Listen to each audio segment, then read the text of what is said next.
Hello. Welcome to Go Live, everyone. Pleasure to meet you. I could see Asa just moving his eyebrows in astonishment.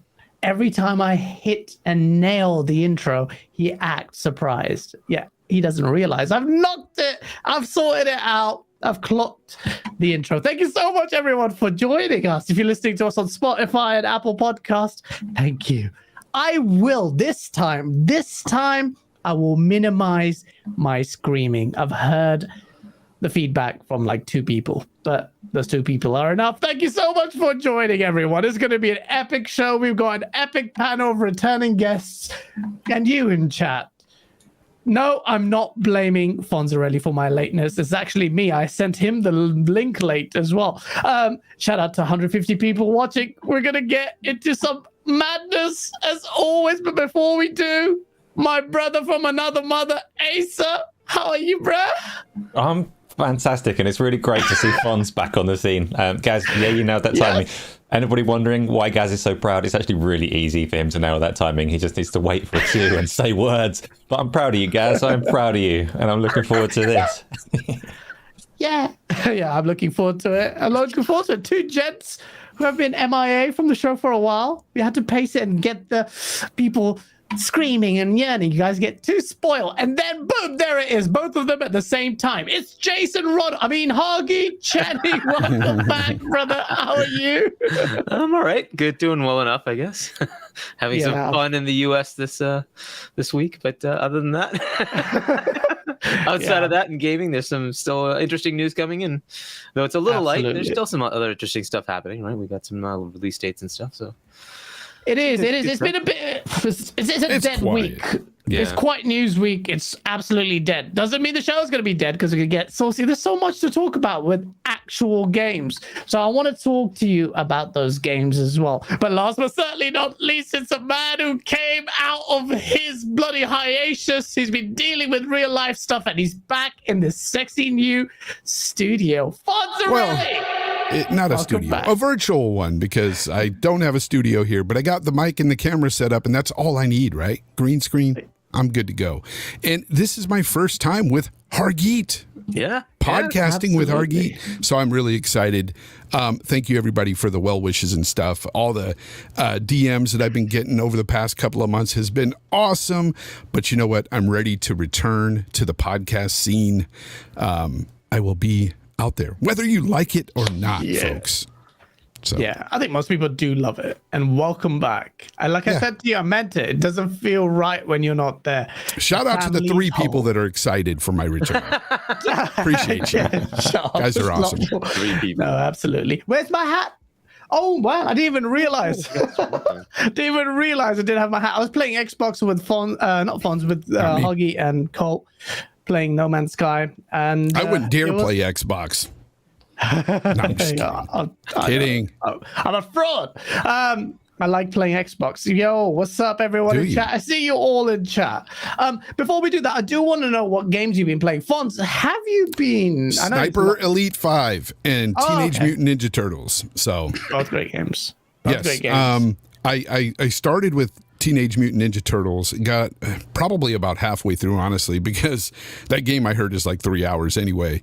But and then I noticed Sniper Elite 5, because I've been out of the whole loop, gaming scene, everything. And I was just like, oh yeah, I was waiting for that game.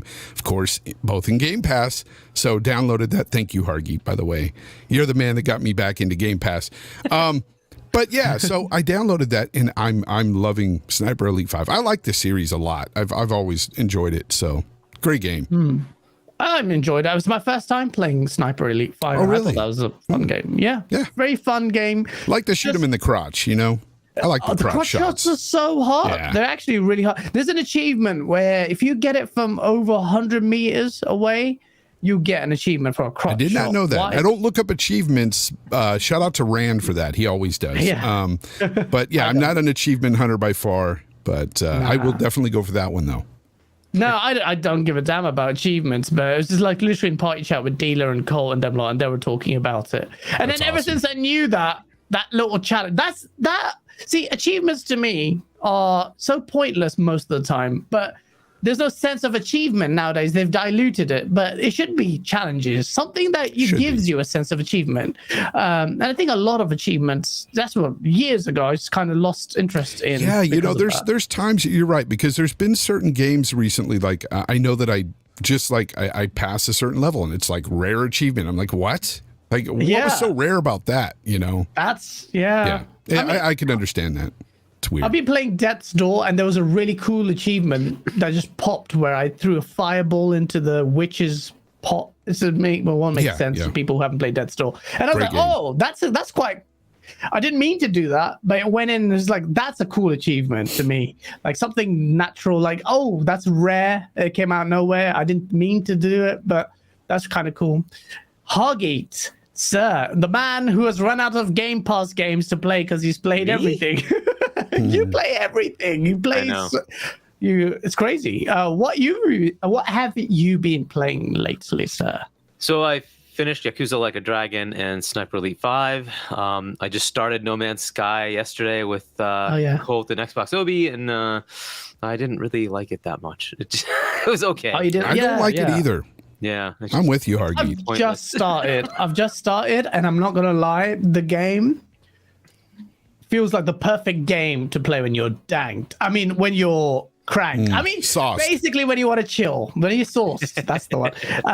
It's just the music and vibes are really good, but a lot of it is just like, find this material, fabricate this thing. And I've only just started.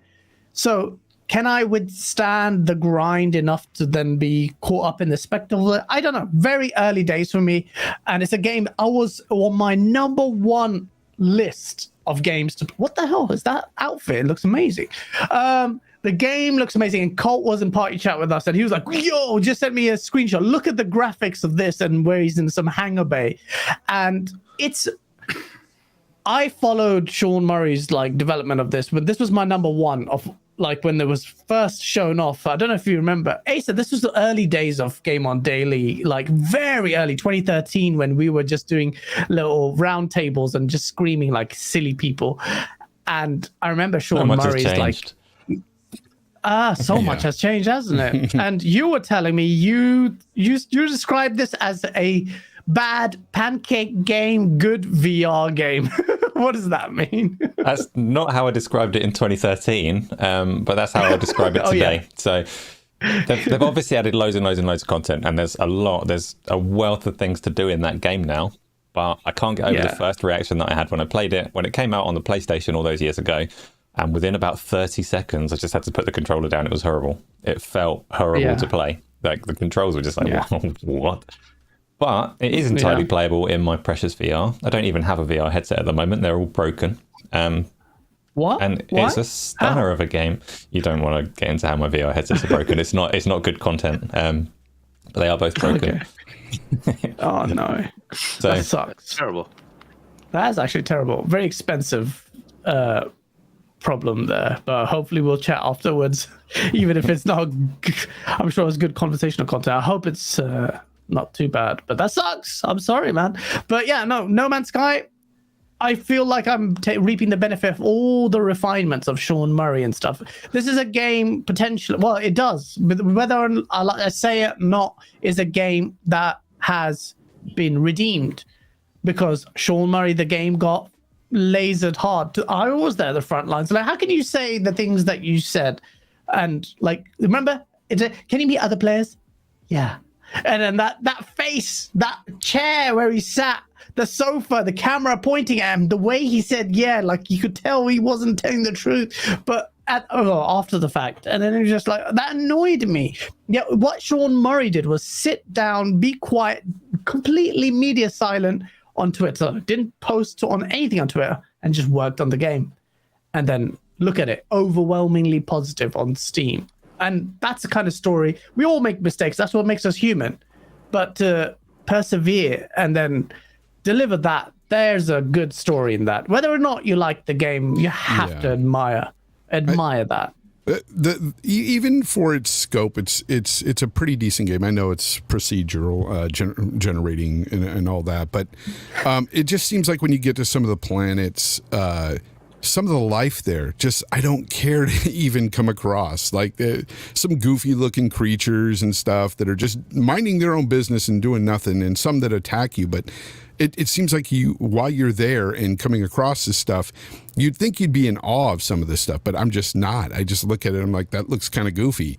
And I'm, at the same time, I'm micromanaging all kinds of stuff so I won't die, you know? Yeah. And the resource hunting and stuff is just a little too much for me. And maybe that's what puts me off of the game.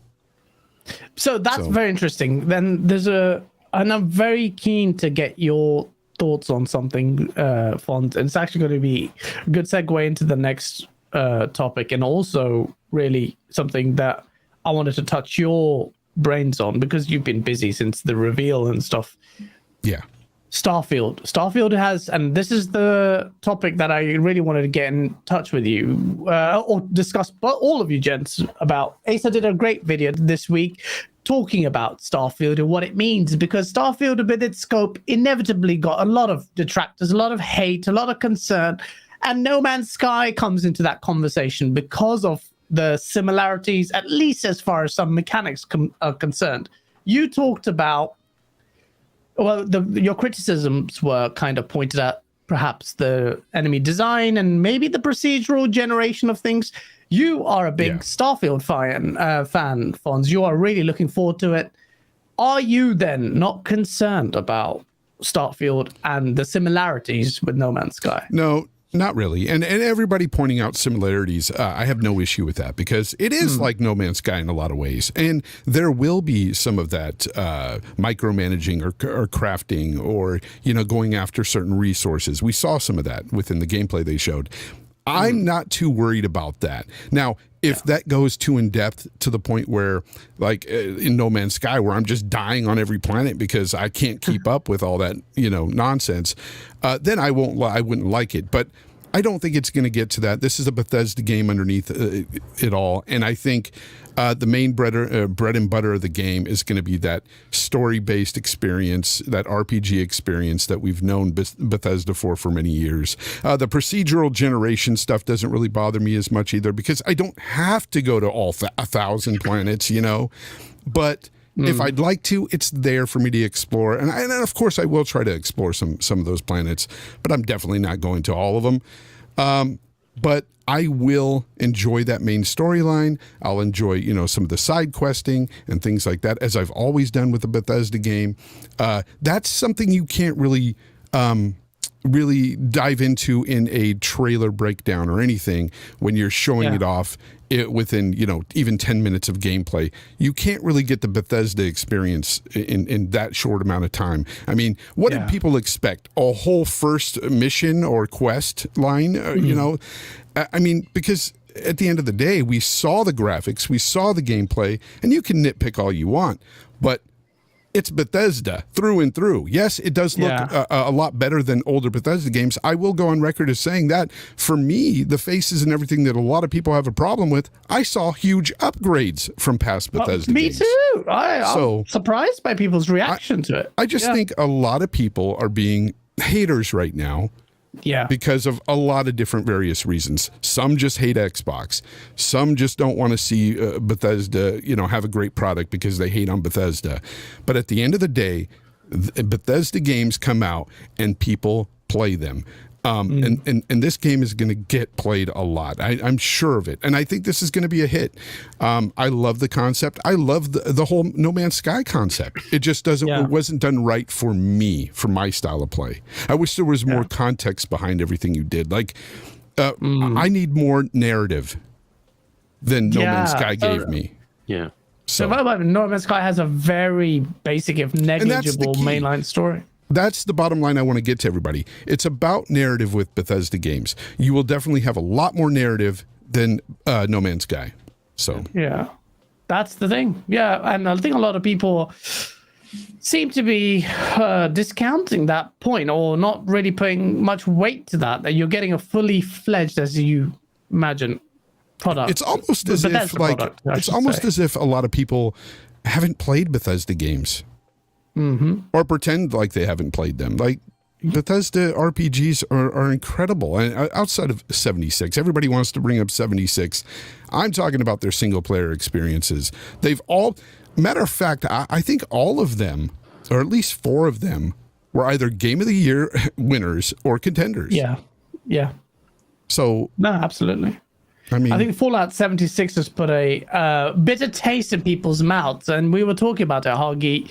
That article that showed that was quite scathing, wasn't it, about the development of the game, the masses of crunch, QA developers being, QA testers being pushed to the limits, just feeling crap.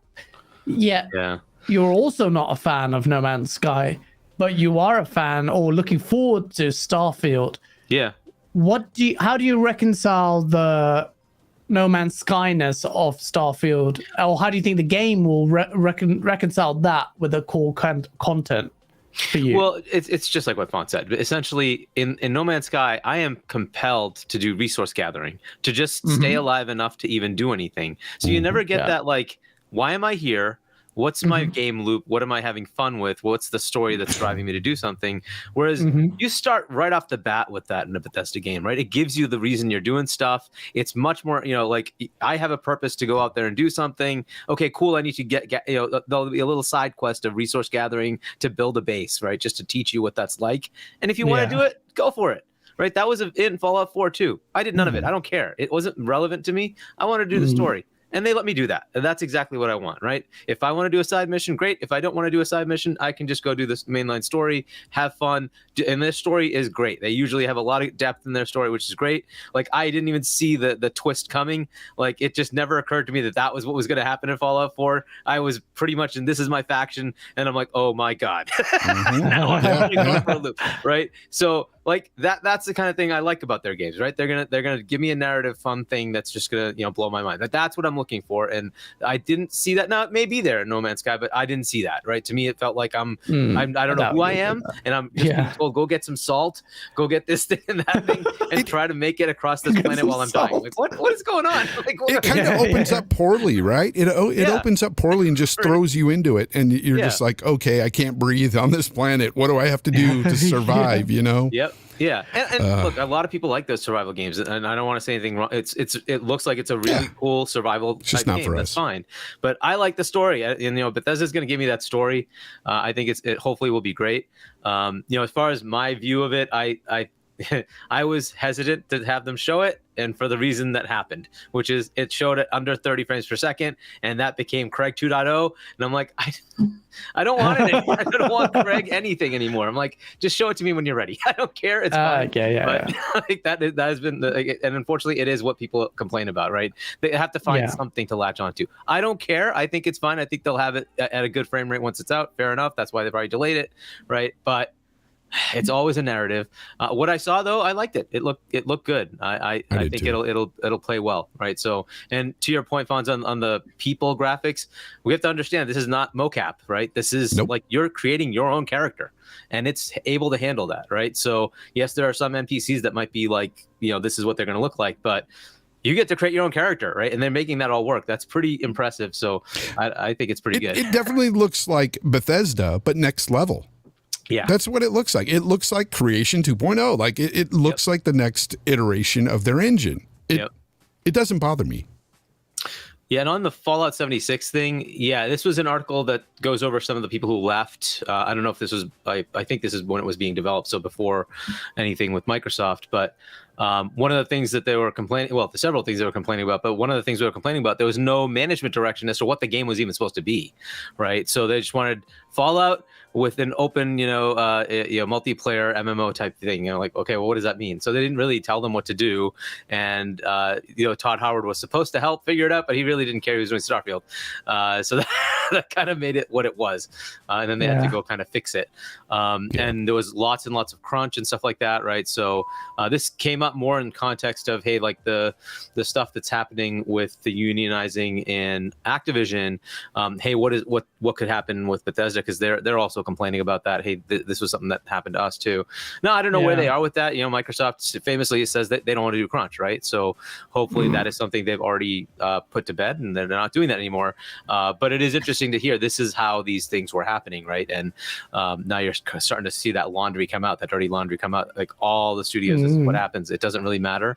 Across the board, people are getting this. You're hearing Nintendo got it, EA's got it, Sony's got it, and everybody's got these problems. They're all starting to come out now, which I guess is good. We do need a reckoning, right? To say, hey, I want my game in 2 years, and that takes half of somebody's life away. Or you say, fine, it takes 4 years, but then they have a life to live, right? Which way do we want to go? And unfortunately, we always want the 2 years. So, yeah, but I don't want to derail the conversation, but touching on that and touching on crunch, what constitutes crunch in the gaming world?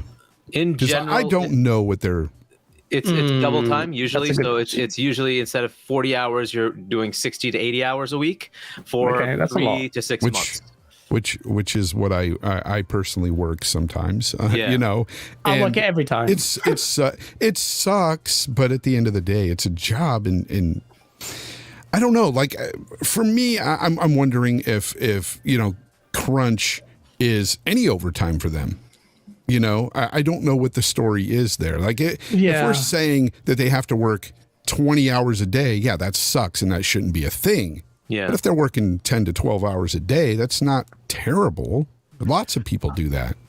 So I do that, and I have a weird view of crunch because we have to, as work, sign these 36-hour contracts. Like you'll do 36-hour days as contracted to do that. It's not no one's gonna shed tears for me working overtime.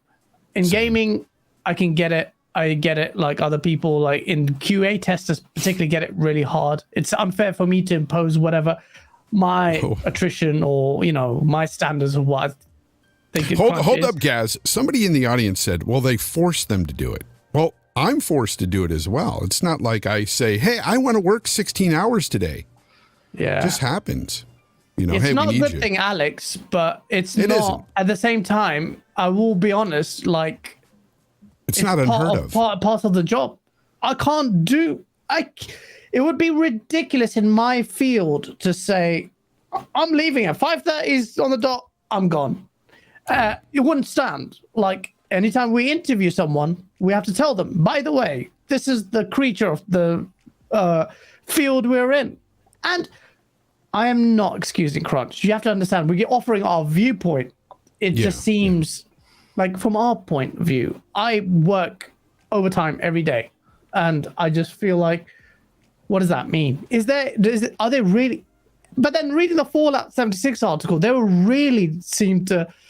Now, if they're working every day. Every day they're working really hard, no days off, weekends. It sounded horrible. No one is saying it wasn't horrible. Yeah. But the question is, what constitutes crunch? And I'm glad you asked that. Like, what is it? What is it? Yeah.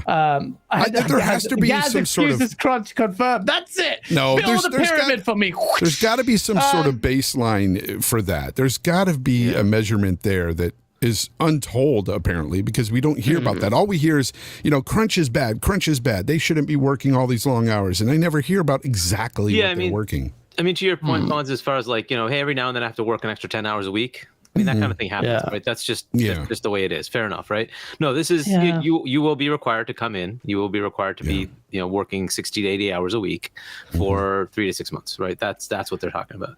But again, even if it's like a week or two, I say fine, you can do that, right? Here's the thing: a lot of jobs, though, they tell you that before you sign that contract. Hey, we're going to be expecting you to work 60 to 80 hours. And you vote on, I mean, you don't vote on that. You sign the contract and you're like, yes, I'm willing to do that, sir. And then when it happens, you're like running to Jason Schreier crying about it. Like, dude, you signed that contract. I mean, I don't know. I don't want to sound like a dick, okay? But I've been there. I mean, we've been there, but I mean, mental health, like, in my opinion, I'm a proponent for the 4-day week. I think people are more productive. Give them more time. People spend too much time working anyway. Like the work-life balance in the West is so skewed. It is. We need to spend time with our families a lot more. So I understand where that's coming from, and I don't want to be this is me just blurting out, just like you, just trying to understand that. Like, we go through all of this. Like, is it that bad? Yes. At the same time, I think we work way too much. I was watching a documentary on, I can go about it, but like the natives that came back from this like thing, like never seen civilization before, come to the West, and they were like, why is everyone so busy? Everyone looks so stressed. That was an amazing moment. Just these guys who hadn't come across civilization before, and then we could learn we ended up learning more from them than they did from us and all our technological feats, you know? Enjoying life, right? Because the point of work is to enjoy your life, right? Exactly, and we don't do that. So there is that argument. There's a tit for tat. There's a at the real time, me and you. Yeah, I know. I didn't try to derail it or criticize anybody. No. But my thing is like, I just want to know. I have questions. What constitutes crunch? And were you told that before you signed your contract? Like, do you know this going into the industry you're going into? Like, and then are you complaining about this later? Those sort of things. It's like, well, you know, if you knew about it, why'd you get into it? You know, that I don't want to sound rude or mean, but no, but absolutely. Brigham has an interesting one. There's a lot of questions. What does Brigham say? It's you know, if you're worried about game devs, think about the care industry, the care and medical sectors. That's a fair point. That's a fair point. It's a fair point. Right? They are the heroes in terms of what they withstand, along with the trauma and the hours and everything. I think all of us just sit back, bow down, and like, bow up. Can't say anything about crunch there. Nope. That I've heard like harrowing stories. Those that work in the ER rooms, respect them. And I'm not just saying that. Respect them. Can you imagine? It's mad. Could you imagine them saying we're tired of crunch? You know? Yeah. I mean, but they're actually, you know, at least it is life and death, right? That literally is life and death, and that's literally why they do it. Death, and, I mean, this is video games. Ultimately, if the game takes a year more, does it matter? Absolutely. I say that, then there's me going, guys, you delete all your games. But I will say this: if I'm working at a studio and it's come up to launch time, and all the culmination of your work depends on how you nail the last few weeks. If like I'm a boss, I'm like, yo guys, we need to this is it. I'll give you a fat bonus at the end of it. You guys gotta get danked after this releases. I've just begged you to work your asses off for the last 2 weeks. We'll get lit. I'll pay for it. Here's my salary. Could take it. Usually not the bonus 2 weeks, though. game hits 90 Metacritic. We're gonna get lit. And that's the attitude I would have. And then there's also, you know, your coworkers. Like for me, for instance, if we have to work 84 hours, some weeks that's happened. Some of us love the overtime, while others are like, oh, no, that's just way too much. And they're complaining. But, you know, so is it everybody? Though, and you see these Jason Schreier articles and stuff. It's like, how many people are complaining? Is it the whole team? Is it just two? Is it just one? Like, you know, I don't know. I just don't want to derail it. But every time I hear crunch, I always think, did they sign up for it? And how many hours are we talking? Yeah, no, absolutely. And it's a very, very nuanced and deep topic. So don't take any comments here as like finality of our points there. I'm not pointing any fingers at developers and saying anything rude to them. They're, you know, my hat's off to what they do. You know, they create a lot of entertainment for us, and I respect that 100%. And I don't want them to spend their whole lives, you know, 7 days a week making that game for me. So no, absolutely not. Absolutely not. Hey, so we kind of go a bit on a tangent there. I don't know if you want to dip in on the crunch culture, but we talked about it so much that my nose literally broke. I went on for so long. What happened there? Don't worry about it. I've broken mine too. Yeah. Crunch and overtime is a nuanced topic. Right now? No, that didn't happen while you were talking. Taekwondo. Is he bleeding? Just it's fine. I don't know. Crunch. We're talking about crunch. What are you talking about, Gaz? I'm trying to figure out what happened there. Look, okay, the story on that is quite simple, right? These big corporations that we're all worshipping, every now and again they come by and they say, would you like a free game, some controllers, some merchandise? And I say, no, I value my integrity far too much. And if you play that angle, they get a bit rough. And that's what's happened here. So we've got our integrity and we're keeping it. Crunch is a nuanced topic because obviously something to do with the VR glasses that didn't work out right. It's not related to how those got broken. Raid Shadow Legends. He said no to them. Don't say no to Raid Shadow Legend promos. They'll punch you. But I mean, crunch is a nuanced topic, right? There's obviously a give and take between employee and employer, and you can't blanket statement like every company that's asking their employees to work a bit more is doing it wrong, because that's not necessarily the case. Some of them will be in a good place with their employees, and some of them will be Activision. So I love that dig. Love it. That is a brilliant way to move away from the crunch topic. But we'll talk about Starfield. Asa, you did a great video today, just a couple of days ago, on Starfield and all the different systems, addressing all the issues surrounding Starfield. You'll no doubt be aware of some of what the detractors are saying early on, or maybe the critiques about it. I was talking to Colt about frame rate on Starfield. I think he's the view that it should be 60. And I kind of agree, but I don't expect 60. But for the scope of it, I could forgive it being a janky 30 frames. What's your take on the frame rate thing? Like, generally, where do you think it's going to hit? And what do you expect it should be? I don't like to try and see the future, but I would say from what we saw in the trailer, I would hope that they can hit 60, because the processors in the new consoles, including the Series S, are like an order of magnitude more powerful than the previous gen, whereas what we saw in the game in terms of physics interactions and AI and all the rest of it, not so much.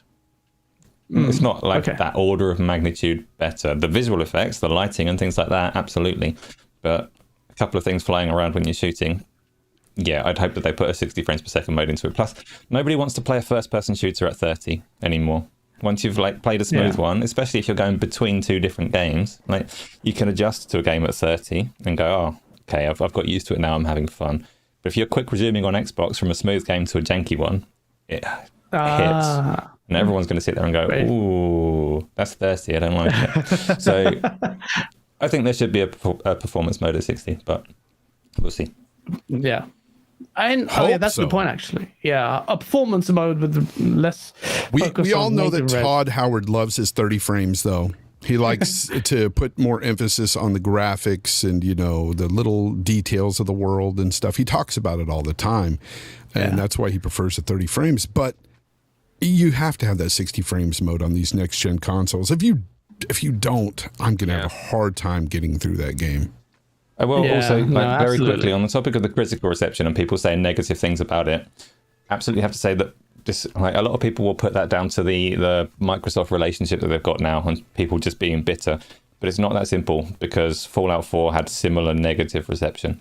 And I've said for ages before they showed Starfield, Bethesda games don't show like a Naughty Dog game.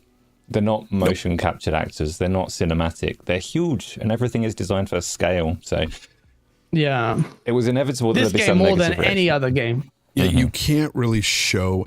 Although when they first showed off Fallout 4, when they had that little trailer with the music and everything, people loved it. People loved the first trailer they showed. And I think a lot of that had to do with nostalgia, too, with the Fallout series and everything. Here we have a completely new IP, so it's completely different. You don't have anything attached to these characters or this game. You're just viewing it for the first time, and you see a bit of jank. And you're thinking, oh, this is going to be terrible. But as a Bethesda fan, you're going, wow, that looks way better than older Bethesda games. So it was different to people who actually love Bethesda games, like me, like you guys, like Hargeet. Asa, I'm sure you've played a bunch of Bethesda games. Skyrim too. Yeah. And even for Fallout 4. I had issues with Fallout 4 myself. It wasn't the best, Fallout game, but it was still a lot of fun. I had a great time with that game. The base building that Hargeet didn't do, I spent at least 50 hours doing that alone. Building completely massive bases. I even have a YouTube channel still out there showing all the bases I created. I made some big, huge, awesome things. And I made so many to the point where it says, you've ran out of memory to make anything else. On console. So, No. And I have a great time with those games, though. I love and you're going to Bethesda. have a greater time because what those base building features seem to have been upped massively. Baby. Those base building and those ship building features, I'm all for it. I am. The ship building is insane. How both of those things? How versatile that looks. Literally, my ship's going to be blasted out of orbit as a place the generators right at the front or something. Build something really stupid. I will agree with some people out there, though. I'm a little bit. I won't say I'm upset. I'm a little bit disappointed though that we don't get to land and take off. On those planets, I never expected it. Manually. Well, to be fair, I never expected the flying never expected combat. it, but I would like to enjoy it at least once. Like if they let you do it the first time, or if there was a situation where you can skip it whenever, because I can see that it would get kind of monotonous if you were constantly having to take off manually. That's something a lot of people don't talk about. If you had to do that every time on every planet, you'd probably get sick of it. I love the whole coming out or into the atmosphere of things. I think it's just amazing. I did it in No Man's Sky a few hours ago, and it's kind of cool. In Elite Dangerous, that's probably the highlight of that experience. But when you start doing that 1,000 times, is it going to be that cool? It all wear thin. But if you're visiting 1,000 worlds, and that can have subsystems where you have to manage your throttle and land properly because that every journey isn't just a glorified loading screen, then it could be big. I didn't even know, there was some leaked development. You remember the issues about development of Starfield, and that's when he talked about flying. And I thought, you get this flying in the game? So I was. And it looked cool, didn't it? The flying looked cool amazing to me. I didn't. What was that guy talking about? He said how bad the flying was or something. That guy who was in that article. I'm like, I thought it looked great. Until we play it, we won't know, right? Because we exactly. Yeah, true. But I don't think it looks like it would feel bad. Sometimes you can look at a game and go, "Oh, that looks like it's going to feel terrible." I do that a lot with first-person shooters. Like you can tell in some trailers how bad the first-person shooting is going to be. And in fact, I'll go on record as saying with Starfield, it looks great. I think it looks pretty darn good.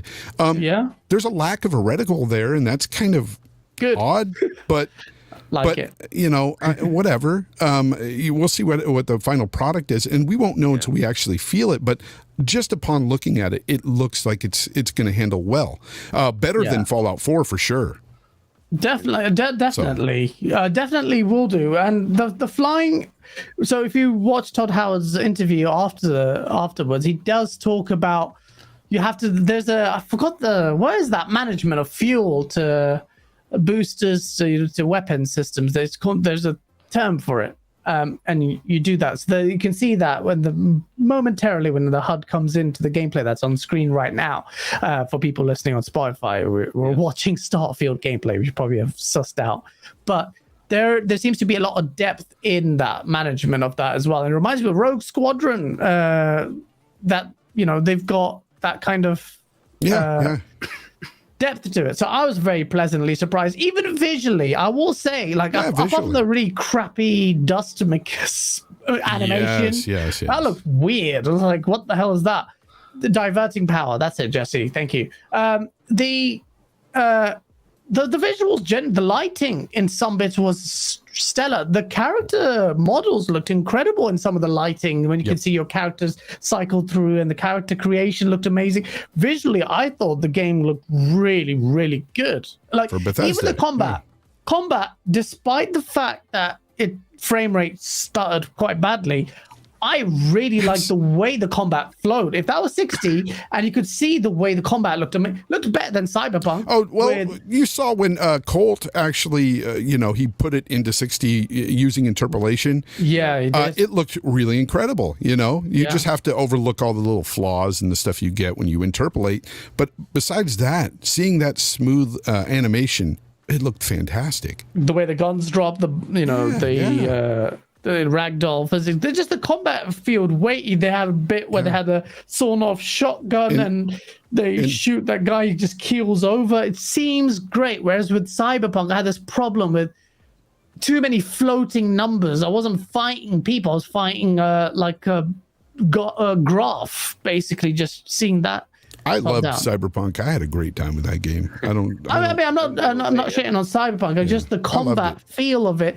I was pleasantly surprised because I was thinking of VAT's kind of Fallout-esque kind of system, and I wasn't like, that's going to be the thing. That where I was like, yo, the combat looks like a lot of fun. Hopefully they iron out the problems. Sorry. That is a thing that you have to, like, it's difficult to marry up first-person gameplay with RPG mechanics, though, without it becoming a case of, like, bullet sponging. That is a challenge that they face to keep combat entertaining, because we get used to first-person shooters that aren't based in RPG mechanics, where you shoot things and they die in a kind of speed that you'd expect.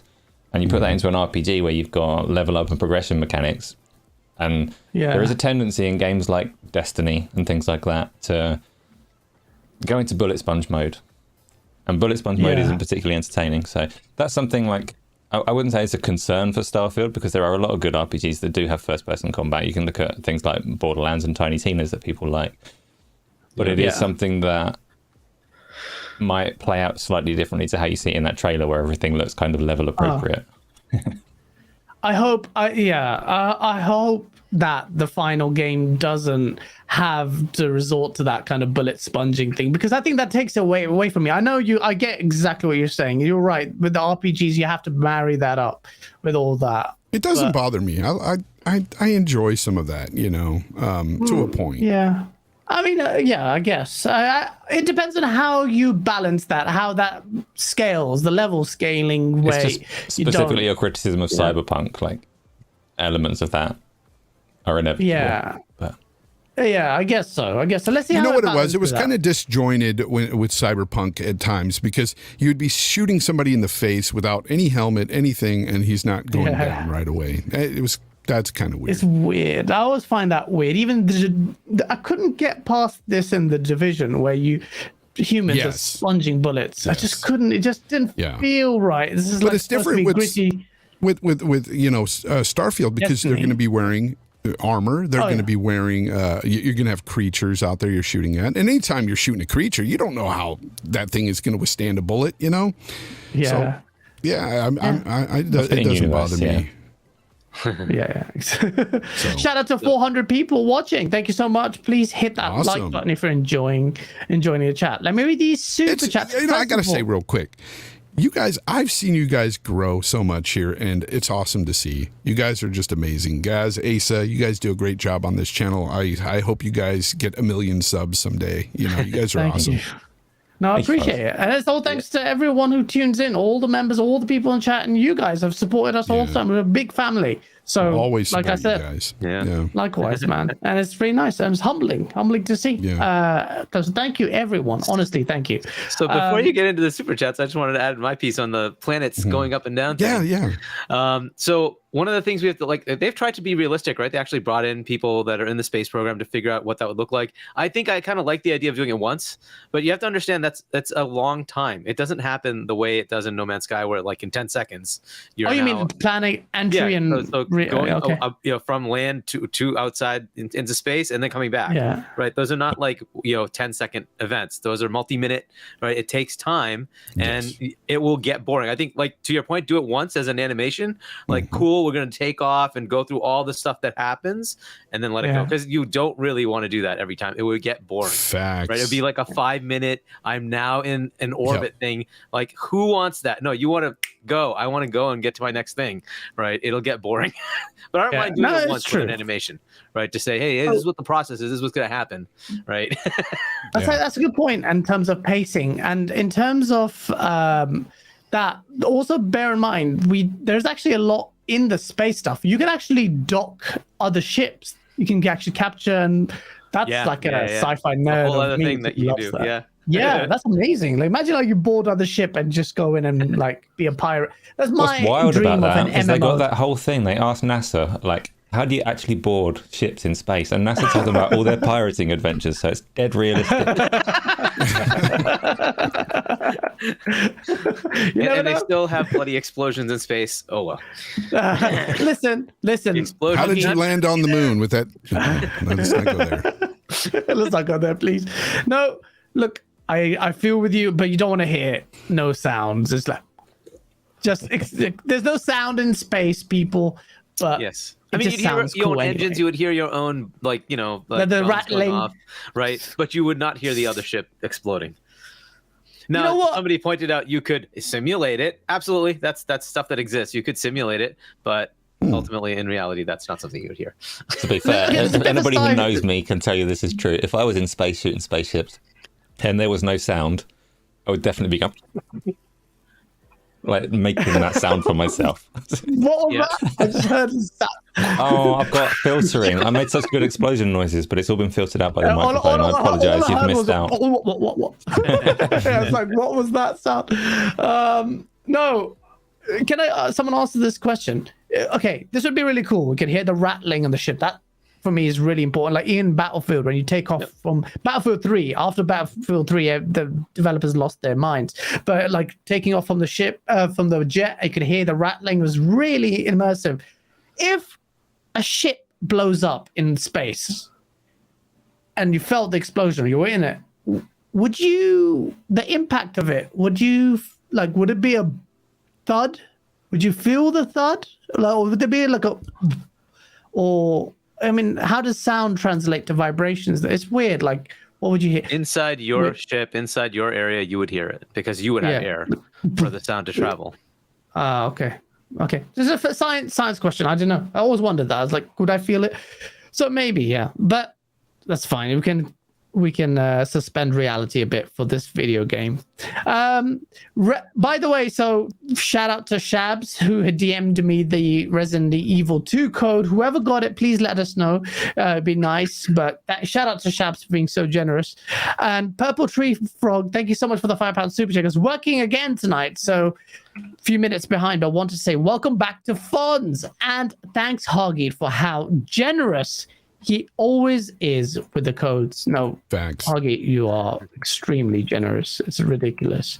And I heard about your escapades with the Iron Lords as well. You are a very generous person. Shout out to Hargeet, such a nice guy. And shout out to you as well, all you generous super chat. The Dodge Knight with the £4.49 super chat. It goes, swing by to show my support to my guy Fonz for being back on YouTube. Appreciate you, Dodge. Everyone missed you, man. Yeah.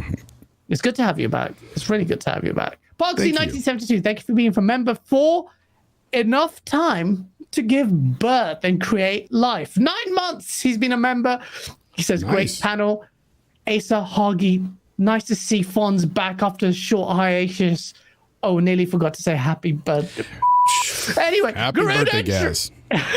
Damn you. Garuda Intruder. Thank you so much for the $5 Australia. And he goes, whilst the introduction of FSR2, with the introduction of FSR2 to Xbox, I feel there's no excuse for Bethesda not to use it with Starfield to hit 60 frames per second easily. Welcome back, Fonz. This is Dealer did a great video on this today, and AMD, this is Asa, I don't know if you've seen it. They started touting their FSR 2.0 tech and saying it's the technology is being employed and there's a big attachment rate with FSR generally. Now there's 2.0s coming in and they're expecting big gains. Have you heard this announcement? Have you seen the announcement? I've seen bits and pieces of it. So the thing that happened this week was they rolled it out publicly for the Xbox dev kit so that it's very easily accessible and deployable within Xbox games. It works across everything. So it works on PC, it works on NVIDIA cards, it works on PlayStation as well. And whether it can get Starfield up to 60 or not depends very much on what the bottlenecks are. So FSR is very much going to help with rendering and rasterization of graphics. But if your bottleneck is more on the processor, if you can't handle the number of objects that Starfield is going to have, and I'm hoping Starfield is like Skyrim and all the rest of it, where all of those guys in their armor, you can steal it off them and throw them over a ledge. If all of that stuff is the burden, then FSR won't actually help that. But if you're just trying to get all of those fancy lighting effects and you want to ease up on the graphic side of things, then FSR can be a big help. For people that don't know, it's it's essentially a fancy upscaling tech. But no, fair enough. Game Punisher in chat says, in space, no one can hear Gaz complain about Halo Infinite. They probably could. Now, as you can see from the title, we've talked a lot about Starfield, and I'm generally excited for it. I can't wait to see more of the game. But this year, it seems like PlayStation, I don't know if this is a thing now that it's employing going forward. This is a policy going forward, but PlayStation was MIA at pretty much this summer. And we need to see whether or not they will do a big showcase event of their own. But Gamescom 2022 is going to be big this year. 60,000 tickets already sold. It's their first in-person event since COVID ravaged the planet. Now, that's big. Gamescom, if you've ever been to Gamescom, it's big. It's heaving with people. 60,000 is not a small number. When I went, it was something crazy. I think, and the number sounds so stupid, I don't know if it's correct, like 300,000 or something. It was 29 when the Xbox One and PlayStation 4 were being released in 2013. So someone can, I don't know, I'll have to check the numbers, but it's a big deal. And in Germany, PlayStation is huge. PlayStation is massive. I went round asking everyone, as being a troll in my console warring, like, Xbox or PlayStation, Xbox or PlayStation. About 90% said PlayStation or Nintendo, actually. There's a strong Nintendo presence there as well. Hardly anyone said Xbox. Very few people said Xbox. And they were, I don't know if that was because the Xbox One was rubbish or it's just been a stronghold of Germany. It seemed like a bit of both, possibly. But it was that Sony Central. So for PlayStation has now announced it will not be attending Gamescom 2022. And that's a big absence for me. Sony doesn't seem to have any appetite to show up to these shows. Nope. And part of me thinks, well, that's a bit of a cop-out, because either one, you don't have anything to show because that's why you're ducking away from it. No. Or two, you have your own show, which you always do. Sony always has a showcase event. And I actually think it's number 2 more than number 1. But what's your take on it, Fonz? Like, exactly that. People are now saying PlayStation has nothing to show, and I think it's silly to count them out. That's silly, especially when they were talking about. Do you remember last year when they came out with that news that they were working on like 12 brand new titles, and we don't know exactly what they are. You know, they were talking about. They said a number. Herman Hulse saying this. Yeah, and it was 25 or something. You said 25, some number, and 12 of those was going to be like brand new IP. So I was like, okay, that sounds cool. And we know some of that is going to be basically allocated to like multiplayer games they're working on that we have heard. They're trying to do that too, but it's still exciting when you hear about a brand new Sony game. Oh, well, for me it is. I like their exclusives, so I'm excited to hear about their new single player experiences. So they're definitely working on a lot, and they have a lot to show. But they've gotten real comfortable having their own shows, and plus it's probably the fact that it's a lot cheaper for them to do so. You know, going to these events and paying for these events and stuff. So it makes a lot of sense for them to do their little state of plays, and so the majority be state of play. But then having one show. So are you saying that you are anticipating a strong showing from PlayStation this summer? Yeah? I anticipate a very strong message from PlayStation. Yeah, I think right now, because everybody's riding high right now. Even the media has come to surround Xbox with more love than they used to. Let's face it, especially more than last generation. And PlayStation has finally started taking some heat for certain things, and rightfully so. And I don't mind when people criticize companies when they deserve it. But you got to praise them as well when they deserve it. And so Xbox does deserve a lot of the praise they're getting right now. So it makes a lot of sense. Sony being quiet right now is kind of like the calm before the storm thing. I think they will show up strong this summer, next summer. And I think they're going to show something that's really going to blow people away, especially that their development teams, man, are incredible. And that's something that I wanted to touch about earlier when we were talking about Bethesda and Starfield. Everybody was so down on the game, the way it looked and whatever. But as a Bethesda game, it was awesome. It looked awesome. You're not going to get a Bethesda quality game on PlayStation, though. There's no game like Bethesda's game on PlayStation. No, there's not. But my point in this is every developer is different. They all create games differently. They all focus on certain things and certain aspects of their games. Some really emphasize the graphics, while others emphasize narrative. Some really go for that RPG, mechanics and all that stuff, and really put a lot of effort into that. And then you have like Naughty Dog, who focuses on those graphics like crazy, but they also focus on the game mechanics as well. They're just an incredible powerhouse team. So you're not going to get Naughty Dog level experiences with a Bethesda studio, and vice versa. You're not going to get Bethesda type gaming with Naughty Dog. You're not going to get all those RPG elements and stuff and those mechanics and everything that scope of a game from Naughty Dog. You're not going to get that. So, I think people need to understand that, because I think a lot of people want a kind of third-person cinematic kind of game on Xbox once. So I do. Kind of show. I want to see that. Yeah, I do too. The closest we have is Gears, and you can't really take much away from Gears. Gears is fantastic. Gears 5 did have a lot of cinematic experience there. The graphics are incredible. The gameplay is great. But a lot of people are ready for more like new mechanics within the Gears universe. They want new.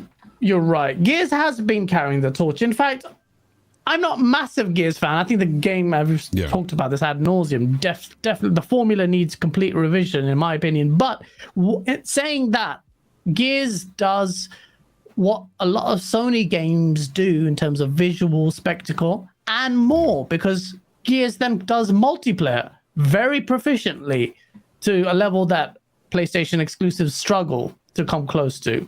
So that there's that bitter kind of conversation that people don't want to admit. Coalition are absolutely legendary. Dealer with a $10 super chat. You guys are amazing. You don't have to do super chat. Dealer's an amazing guy. Dealer's amazing. You're amazing. Was it? You're breathtaking. Yes, but shout out to you. Shout out to Red Wolf as well, because Gaz never change. Scream all you want. He is giving it assist. Screw you, Spotify owners. I have now given the green light. Ace is just like, why? Red Wolf, that was for you. No, don't change, Gaz. I love that about you. Change. Here's the thing about Game On this Go Live. I love the fact that you and Asa are so different. It's like the yin and the yang. You need both for this show. You've got Asa that calms the show down, you that hypes it up, and then Asa will bring you back down to earth when you're just getting a little bit too much. But I love it. I love it. It works. It's a good dynamic. It does work. We are like from some different planets. I had to acknowledge that. I do a little talk show on a Thursday where I just talk by myself, and I was talking about like the value of exclusives on this console, and I had to acknowledge like, we're so different. Gaz and I are just like, no, we're so different. And it's fun. And I'd rather it didn't change. Like, if I could bring him to my way of thinking, this show would be less fun. So have at it, Gaz. It's fine. Yeah. Asa basically said, here's some auto-tune that just didn't work. What the hell? my auto-tune just messed up. It does that all the time. Sometimes it just goes into Alvin and the Chipmunks. Yeah, that was just pitch. Yeah, it sounded like you turned up the pitch on that. That's the one time he's accidentally got rid of all of his EQ. That was Gaz's real voice. Sneak preview. Yeah, there it is. All 4'11" of them. Not 4'11". Everyone thinks I'm short, but 5 foot, almost 8. 5'7", 8, 9, something. Yeah, anytime you're going in between inches, it's because you're short. Yeah, damn it. I've been there, Hargeet. I do the same thing. I'm almost 7.5. Yeah, I'm 5 foot, almost 5'8". That's all I say. Average-ish height. Hey. In Japan, I am extra tall. average height. And I'll take that. the average what's height? the average height in Japan? It's actually quite low. That's wicked. I can't wait to go to Japan. So I was gonna go out to you. So Hargeet, Fonz thinks, partially agree with Fonz that PlayStation always show. They're always silent, and I mistook their silence for not being able to show anything. When it came to the start of this generation, when it came to the power thing, came to the exclusives and all of that, they didn't say anything, and then they surprised us. But do you think PlayStation has anything to show this year? If they're absent at Gamescom, will they have a big event? Will it be enough? And then I'll ask you about God of War later. Okay, well, so that one's second. Okay, fine. Look, it's tough to tell, right? The potential to create and put games out, it's you know, whether we want to hear it or not, COVID has taken a toll, and it is pushing games out.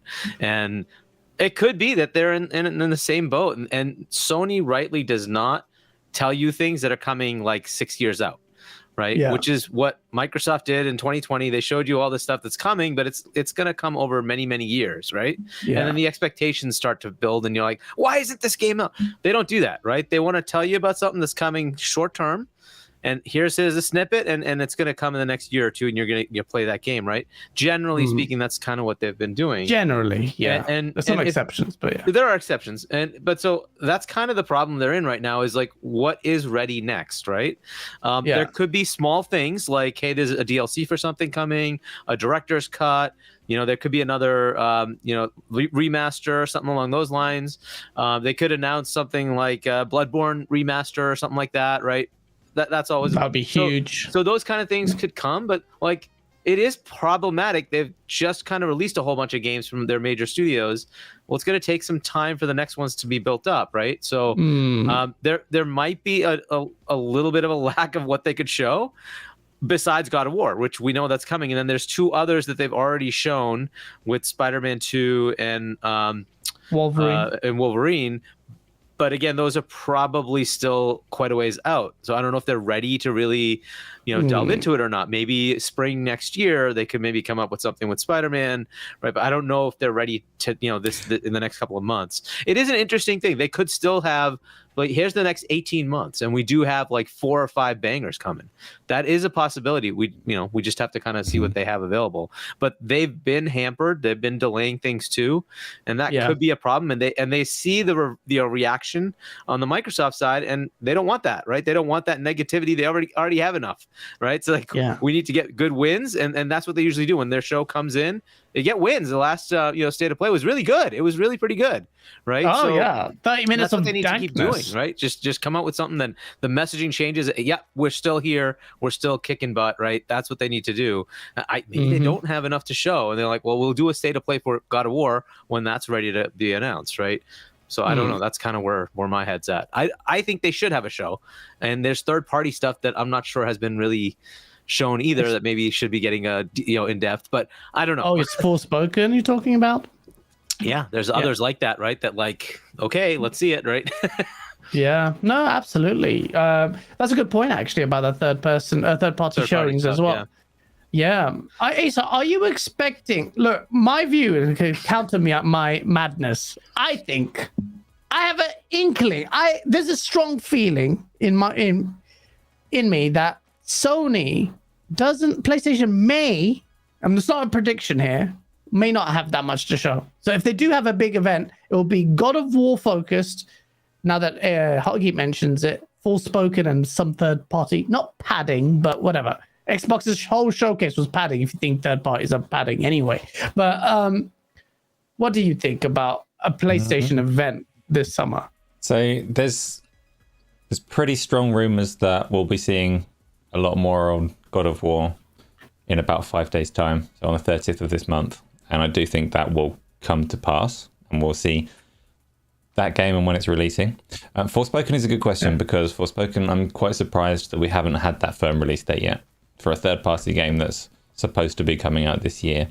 And Sony had specifically a third-party showcase not long ago. So is that coming out? We'll see. I hope so. I'm not sure about that game in general.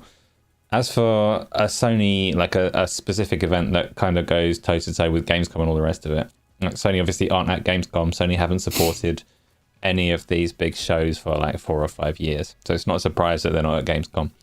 They do put their own ones on. It does make a lot of sense for them to do that in this day and age, with them having that reach without help, without expense. Yeah. So they can do it themselves, and it makes sense like that. I think if they decide to put one of those on, I mean, the one thing we don't know about Sony is we really don't know a lot about what they're doing next year, but we also don't really have much reason to doubt them. You look at what they've done this year relative to Xbox, like Sony have been, in fact, for this whole generation, Sony have been pretty strong. And for them to have a sudden lull next year, I don't really expect it to be the case, but they haven't shown very much. So I don't expect a lull next year, but is it? Am I correct in thinking Horizon and Gran Turismo are products of delays of suffered last year, and that's why they're out this year? Yeah, they were. And like Hargeet said, like Sony have faced COVID like everybody else, and Sony have acquired new studios like Microsoft has. But Microsoft acquire a studio, and that studio seems to start from the beginning on their next project and take 5 years. Whereas Sony acquire someone like Insomniac, and they're already in a rhythm. Sony have already been working with them, and they've got that cadence of releases.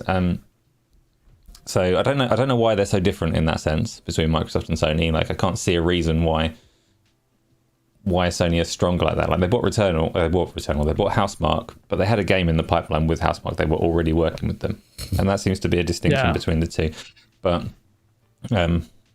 it's difficult because like we know of Final Fantasy 16 next year. Obviously not a Sony first party, but a game that Sony have associated with themselves. Yeah. Spider-Man 2 is in the works, and we've seen in-engine footage of it. So is that next year? Maybe. Like that's definitely further along than Wolverine, for example.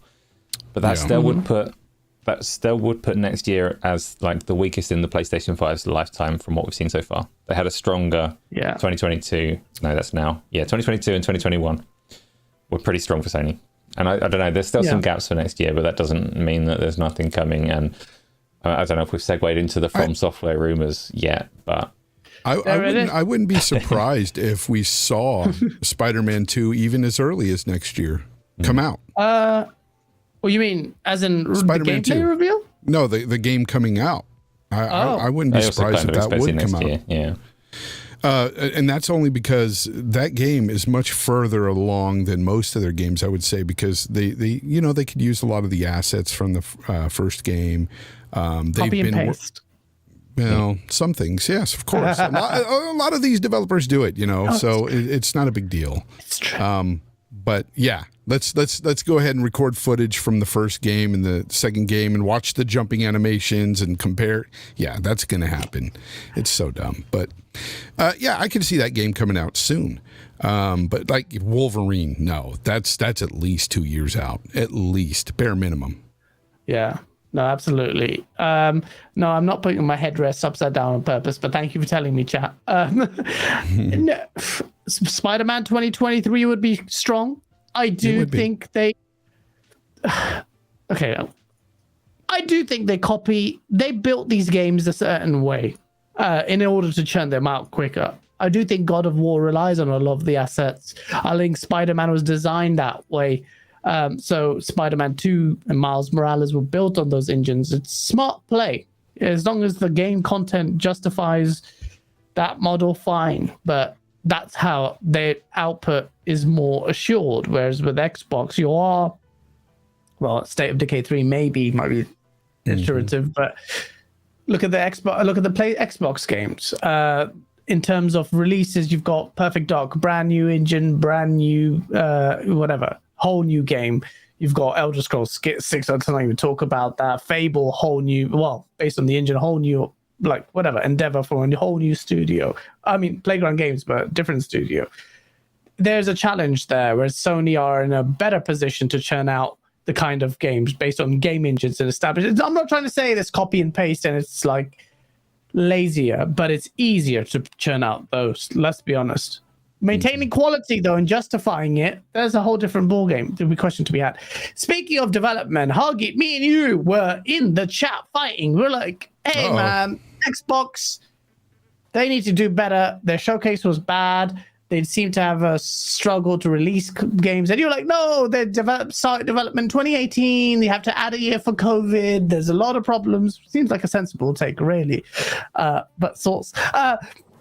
Talking of From Software doesn't seem to struggle at all. So if you don't know, chat, From Software's next game is in the final stages of development. How on earth does From Software do what it does? It's after Elden Ring. What the hell? Have you seen the assets? No, I'm just kidding. I'm kidding. Bro, have you seen the content, though? The breadth of enemy designs and levels. Look at Halo Infinite. Look at Elden Ring. It's just like, it's just crazy. It's just mad. From Software seem to be on another level. how are they doing it, Hargeet? And are you excited for Elden Ring 2? No, we don't even know what the game is. It won't be Elden Ring 2. That's definitely not going to be it. But they have apparently like 4 or 5 games that are in the works, something like that. Yeah. So they have multiple teams working on stuff, which is great, which means they can do like every couple of years, they can release something. It might be that this year they're ready to release 2 games. That would be killer for them, right? Why not? And, Elden Ring already kind of owns this year's GOTY, right? Like, I don't know if anything's going to replace Elden Ring for GOTY. But yeah, so it's an interesting thing. Say that. Please never say GOTY again. I don't know if that's how the general public say it, but I don't like it. So chat, you tell us. Please say GOTY. Not GOTY. Carry on, sorry. GOTY. Shame of the generation. Yeah, I wonder what it is, right? And it could be something like, maybe it is a Bloodborne remake or something like that. If it's a Bloodborne remake, that's a smart play. Come on, let's be honest. Everyone wants to. Yeah, it is. It finally puts it in higher frame rate, higher resolution, right? On either it's PS5, PC, whatever it is, right? Not remaster, but sequel. That's a possibility too, but that would be more work, right? I don't know if like they're ready, if it was started a long time ago. I don't know, right? It is possible. That might be it, right? Who knows what it is, but yeah, it is cool that they have multiple things going on. It also takes away this narrative that somebody's going to try to buy them, because they're in a very strong position. They basically become their own like CDPR, their own publisher that's putting out multiple games. That's pretty crazy, and they have the cachet to do it now, right? So why not? Yeah, I mean, it's quite impressive. No, that's a good point about their output, and the cost of them being bought out seems to be very high now. Yeah. I haven't completed Elden Ring yet. There's so much to do, and I'm lost in the game, and I don't want to do co-op and rely on co-op at the same time. I don't want to look at guides because that's just lame. But Fonzie, talk to me. From Software is developing another game, and that's in the final stages of development, and Halo can't even churn out maps. Sorry. It wouldn't be a Go Live show if I wasn't shitting on 343. But what's your take on From Software's new game? Are you now converted? Did you even play Bloodborne? Oh, I loved Bloodborne. Oh, you did? Oh, no, that was the first. That was the very first From Software game I ever played, and I loved it. Same. Yeah. I beat it, and I felt so accomplished when I beat that game, because it was one of the toughest games I played up until that point. Barring the old classics that I played, like Mega Man and stuff back in the day, those were tough. But that's only because you were only given a few amount of lives, and when they were done, they were done. You started over. So, but that's back then. But no, I love Bloodborne. I would like to see a new Bloodborne, not really a remake. I'm not going to say I'm tired of remakes, but I would rather them exhaust their efforts into brand new experiences. Same. I'm tired of remakes, Spawns. You might not say I'm sick of it. Yeah, I was once excited really for the Dead Space remake, and I kind of still am, but I'm not like seeing it and everything. I'm just like, okay, but it holds up still. The original still holds up pretty well. Yeah, the original. Yeah. I'm not really, I would really like newer experiences rather than trying to put all these resources into an old game. Yeah. That's just me. So Bloodborne 2, Bloodborne 2 would be amazing. Elden Ring was fantastic. Loved that. But doesn't Elden Ring 2 screw over Bloodborne 2 in a way?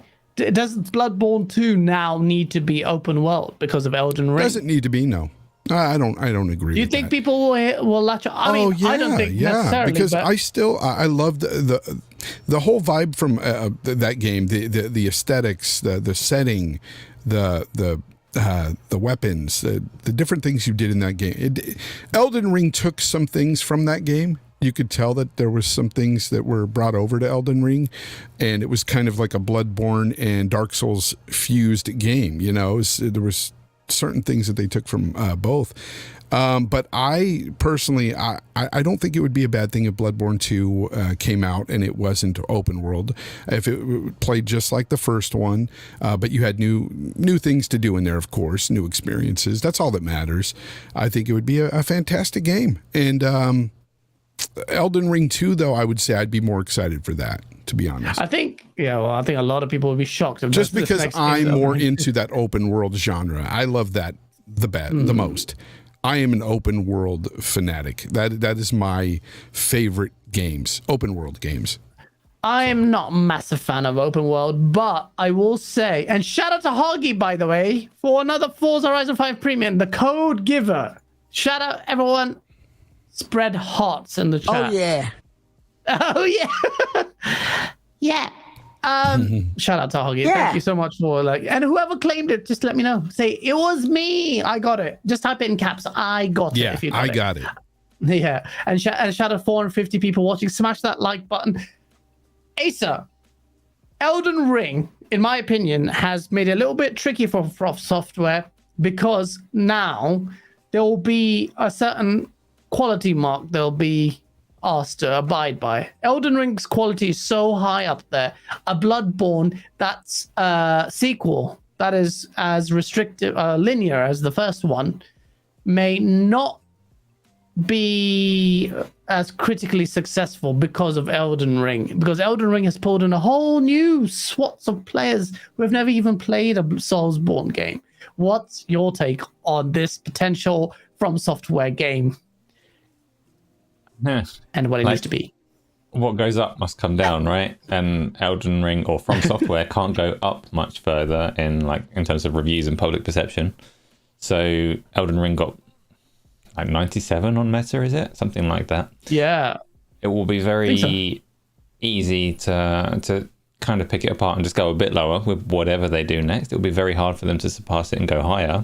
In terms of what they're making, I mean, apparently this project that's nearly finished has been in the works since 2016. So if it were any kind of remake of Bloodborne, that would be criminal. You can't release it in 2015 and start remastering it straight away.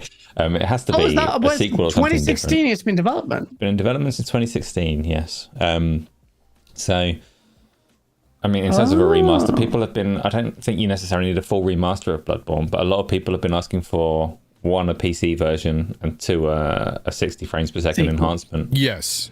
And they've been asking for that since the PlayStation 4 Pro came out, so that's not new. I still think Sony have lost the password to the source code and can't update Bloodborne. Oh man. Bloodborne, my gut feeling is that it is Bloodborne 2 and it is a PlayStation exclusive. That would be mega. Based on an interview that Herman Holst gave at the tail end of last year, I think, where he cited Sony's partners that they're working with, and the two that he named were Kojima's Studios and From Software. And he stated them as pan out? software. Well, Death Stranding 2 is coming, so it panned out yes, they're a studio that they're working with for a future project. And Death Stranding Director's Cut came out after that as well. So both of these things happened since they were saying that.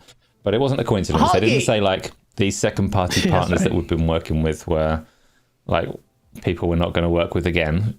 They're fairly clearly people that are still working with now, or they wouldn't have mentioned them. So yes, I think From Software are working on something directly with Sony. It's very likely that it's Bloodborne 2. There's also been strong rumors that they're working on something with Microsoft as an exclusive as well. Lots of rumors about a sci-fi game there. I just think that this isn't that one. That'll be later if it's true. Yeah. Yeah. That would be kind of crazy. I hope it's Bloodborne 2, and I hope it's PlayStation exclusive for the Source, and then Xbox gets its own version for the Source. And speaking of Source, Hargeet has been extremely generous. There were two codes. One, a Game Pass Ultimate for 3 months, and Elden Ring Global exclusive. I can't do it like Fonz does. But damn, thank you, Hargeet, man. Very generous of you, man. Exclusive. And there it is. Yeah.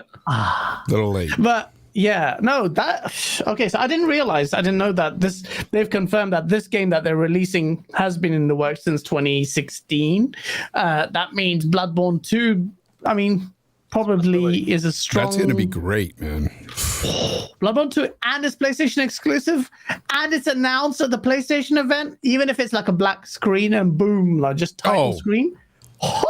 It would go crazy. There'd be so much sauce. And then you'd be coming to me in chat, goes, guys, you were right. They should have showed something at the Xbox Bethesda showcase. Wah, wah, wah. And then I'm going to be like, see, told you so. And that's what PlayStation need to do. And if it's near a final stage of development, Hargeet, like you said, they don't announce it too far off, then this is a 2023 mega game. Yeah. But it was started in 2016, and that is the headache for Microsoft, right? They started buying studios in 2017-18, and they got Bethesda in 2021 last year, right? 2020, I believe. Yeah, so I think they purchased, but they didn't finish the acquisition until March or something like that. 2021, right? Something like that. True. So, I mean, they have a ways to go. This, by the way, this whole story is going to start again with ABK, with the assumption that they bought it. Now, where are the games? Yeah. Like, that's not going to happen for like 5 to 10 years. Just keep that in mind, because stuff that's in play is in play, and it's going to keep happening, and we just got to keep that in mind, right? So, yes, they'll own it, but man, they're going to be doing a lot of third-party stuff for a while. So.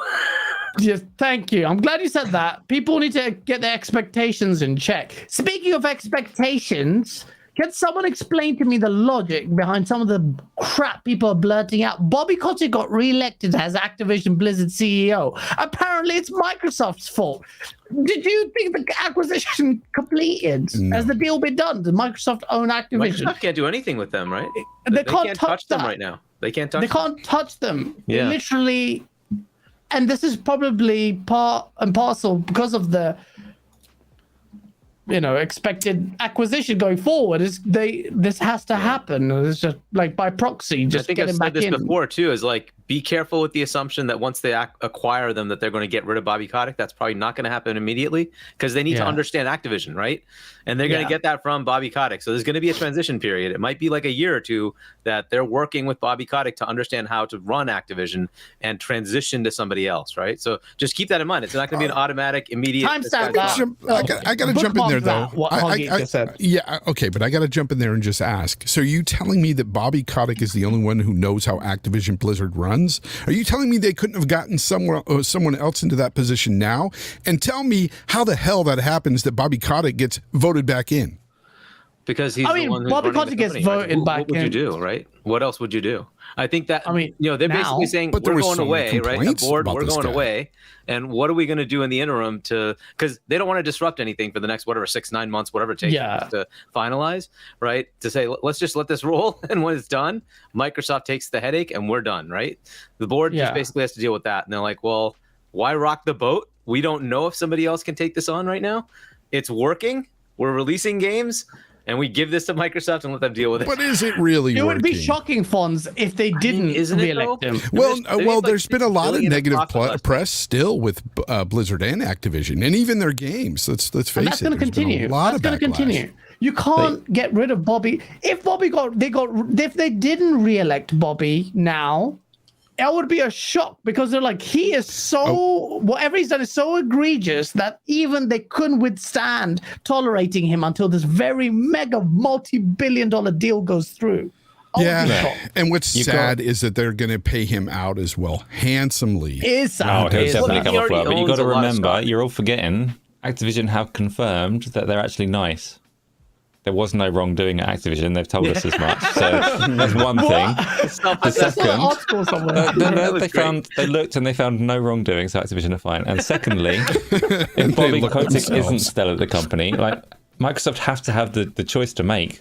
Do we purge the demonic taint, or do we embrace it? And if he's already gone, you're taking that choice away from them. So they're going to need to assess it and see. Maybe they want a bit of that. They want a bit of press to say, yeah, we did get rid of him. Here's a maybe Gaz, they'll put $343 under Kotick and see what he does with it. Oh my God, this is a nightmare fuel, Hargeet. Why would you even say something like that? They might release content. Oh my God, it should be churning out. Oh no, please don't. Just people just relax on the Bobby Kotick thing. Hopefully it'll go away soon. But do expect a transition period because managing as Xbox isn't seems to be Xbox's strong suit. Yeah. But that's based on what we're observing. ABK Perhaps is we bigger don't than know. all of Xbox and Bethesda combined. Just keep that in mind, right? ABK is huge. It's very, very large. Everything is Microsoft's fault, though. Everything. Everything. Everything's Microsoft's fault. Like everything gets piled on them. Like, come on. Hargeet, you went to Xbox Bethesda Showcase. You met Phil Spencer. Yep. Phil Spencer. Hargeet was wearing the GameOnDaily shirt, and Phil Spencer said he watches Go Live. He watches Go Live. He watched Phil one episode Spencer. of Go Live, and I wasn't on it. But hey, Oh, damn it! He It only watched doesn't one matter. episode, damn it. Doesn't matter. it was the latest episode, so He hopefully watched it, now. though. Hi, That's Phil. all that matters. Oh, Just in Phil, case he's that is here now. amazing. Step down, Phil. I want VR. No, Phil. I just want to say, fire everyone at 343. No, just kidding. It's really nice to hear that Phil would watch that, but does that change anything we would say? No, because Halo still sucks. No, it doesn't. Halo Infinite, by the way, I have played it, and I still play it, and it just needs more. It needs better. They need to manage more, and the story's turning out about people and at 343 Stinkles, aka what's his name, Pete something. Weird. Anyway, Phil Spencer, hire me, and I will fix Halo Infinite. I Like do that, this. Phil. What are you I'm gonna not like do we're again? friends. Do that. Don't do People that. make these assumptions that you. Hey. That's it. You're The not- next thing you know, you're going to be with an AI that just has Gaz's voice screaming at you the whole game. You know you love it. Auto-tune AI. I would. You would love I it. actually, I would definitely like that, but I think they would rather. I think they would rather allocate Gaz's voice to a grunt. That's what they would do. Oh, it would be a brilliant grunt. Let's be honest. Demon. Yeah. Ouch. But that was really cool to hear that. And what's Phil like in real life? He's Nice guy. really nice. He's a really nice guy. I actually like first thing to him was like, you must love having to deal with this. Is like, I actually do. He loves it. He actually loves meeting with all the people. So Yeah. yeah, he really. He is. said that. Phil Spencer then was like, yeah, hi everyone, really nice. Then he goes to the back door and he's like, where's Those that pieces of intern? trash. It was that intern. It's like, No, why no, did you let he the didn't Game do that On with Daily guys Hargeet. in, you mother? He just said they're Hargeet's a screaming in nice the back. guy. He wouldn't have done that to Hargeet. Nah, Hargeet's lovely. I heard he was a great guy, but He did that with me. He blocked Is me there on some- Xbox. After I had a conversation with him in party chat, he blocked me on Xbox. He's all, that dude's weird. No, I'm just kidding. He didn't block me. Nah, he didn't block me. I just don't know if someone who doesn't swear. Can you trust someone who doesn't swear? It's weird. But then that's called Eastwood. I don't think he doesn't. I don't think it's that he doesn't swear. I just don't think he likes to swear. You know, Yeah, he's and very I classy. think he's Very just classy. one of those people that don't want to hear people Swear as well. He's You so know, classy. whatever. He's too classy. Is it God, making us classy look or- bad, Phil Spencer. Damn it. Now that you say it, it is kind of odd. Like, those people are weird. Like, Colt is really weird. No. Yeah, exactly. That's what I'm saying, right? So no, shout Phil out to Spencer's got a collection of like dead people in his attic or something. I don't know. Carlos Alvarado with a $2 super chat goes, Xbox shakes hands emoji Disney. The Coalition Republic Commando 2. Can you that's such a sick shout, by the way. Coalition doing Republic Commando sequel. If you haven't played Republic Commando, jeez, that'd be mad. Although that's a first-person shooter. I haven't played it. Can't- Yeah. Oh man, classic Xbox original game. Xbox classic original game. A good shout though. Antagonist 33 with a $5 super chat. Thank you. He goes, I'm pretty sure the From Software game releases Armored Core. Armored Core? No one played Armored Core. Well, Japanese people do. I would love an Armored I didn't Core. care for that game. I really want to get into it. I think it's going to be quite deep and I'd love it. I would rate them so highly if they did Armored Core. People don't know about Armored Core. That's an old school game. It's an old game, yeah. And Otogi. Do you remember Otogi? That was an Yeah, I Xbox do. exclusive. That was really good as well. They've got some incredible. I haven't played Sekiro yet, by the way. It's crazy to me. I need to play that. Well, it'll be in I'm Game catch- Pass, I assume, right? Oh, it was a great game Yeah. until I got my butt handed to me. So, yeah, I quit. I rage quit on that game. Yeah, no, I want to play that. If that made you rage quit, It's I want to play it. tough. It's tough. Yeah. In terms of one of the topics on our title is Xbox games 2022. I didn't get your take on it, Fonz, and I've been quite critical of Xbox's performance at the Bethesda showcase. I gave it a 6, maybe 5 out of 10. Wow. But yeah, I didn't think it was all that great at all. I thought it was good. You thought it was good? Not great. I thought it was good. Good. And no doubt because of the sheer abundance of variety of games, right? But lack of exclusives. No. For me, it was all the gameplay and the fact that they showed a handful of games that I am looking forward to playing. Yeah, there was a lull in the middle that wasn't. It didn't show me games that I wanted to play really, but I respected the fact that they showed a lot of gameplay throughout. The pacing wasn't bad for me. I didn't feel like I was sitting through that lull too long either. I wasn't rolling my eyes during it or anything. I was just waiting for something that I wanted to see. Yeah. I will say, though, that given that constriction of 12-month time period, you have to put that into play as well. The fact that they said that beforehand, and it kind of put them in this box to where they couldn't show much, right? Yeah. The big L came when they announced that we're not getting anything first party except for that Pentiment game in 2022. That is the big L for Xbox. That doesn't count. It's already out.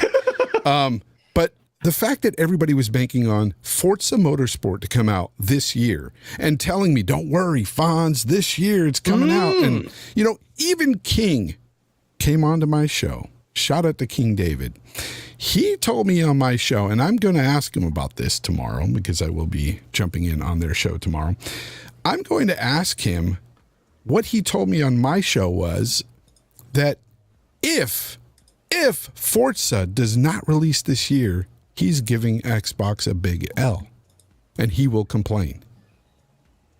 Has he done that on recording? Because I haven't. I have that on recording on my channel. So I haven't seen it's on my that. show. That's interesting. And I have not seen that from him. So I'm going to ask him what gives, King, because Xbox, they're not having their Forza this year.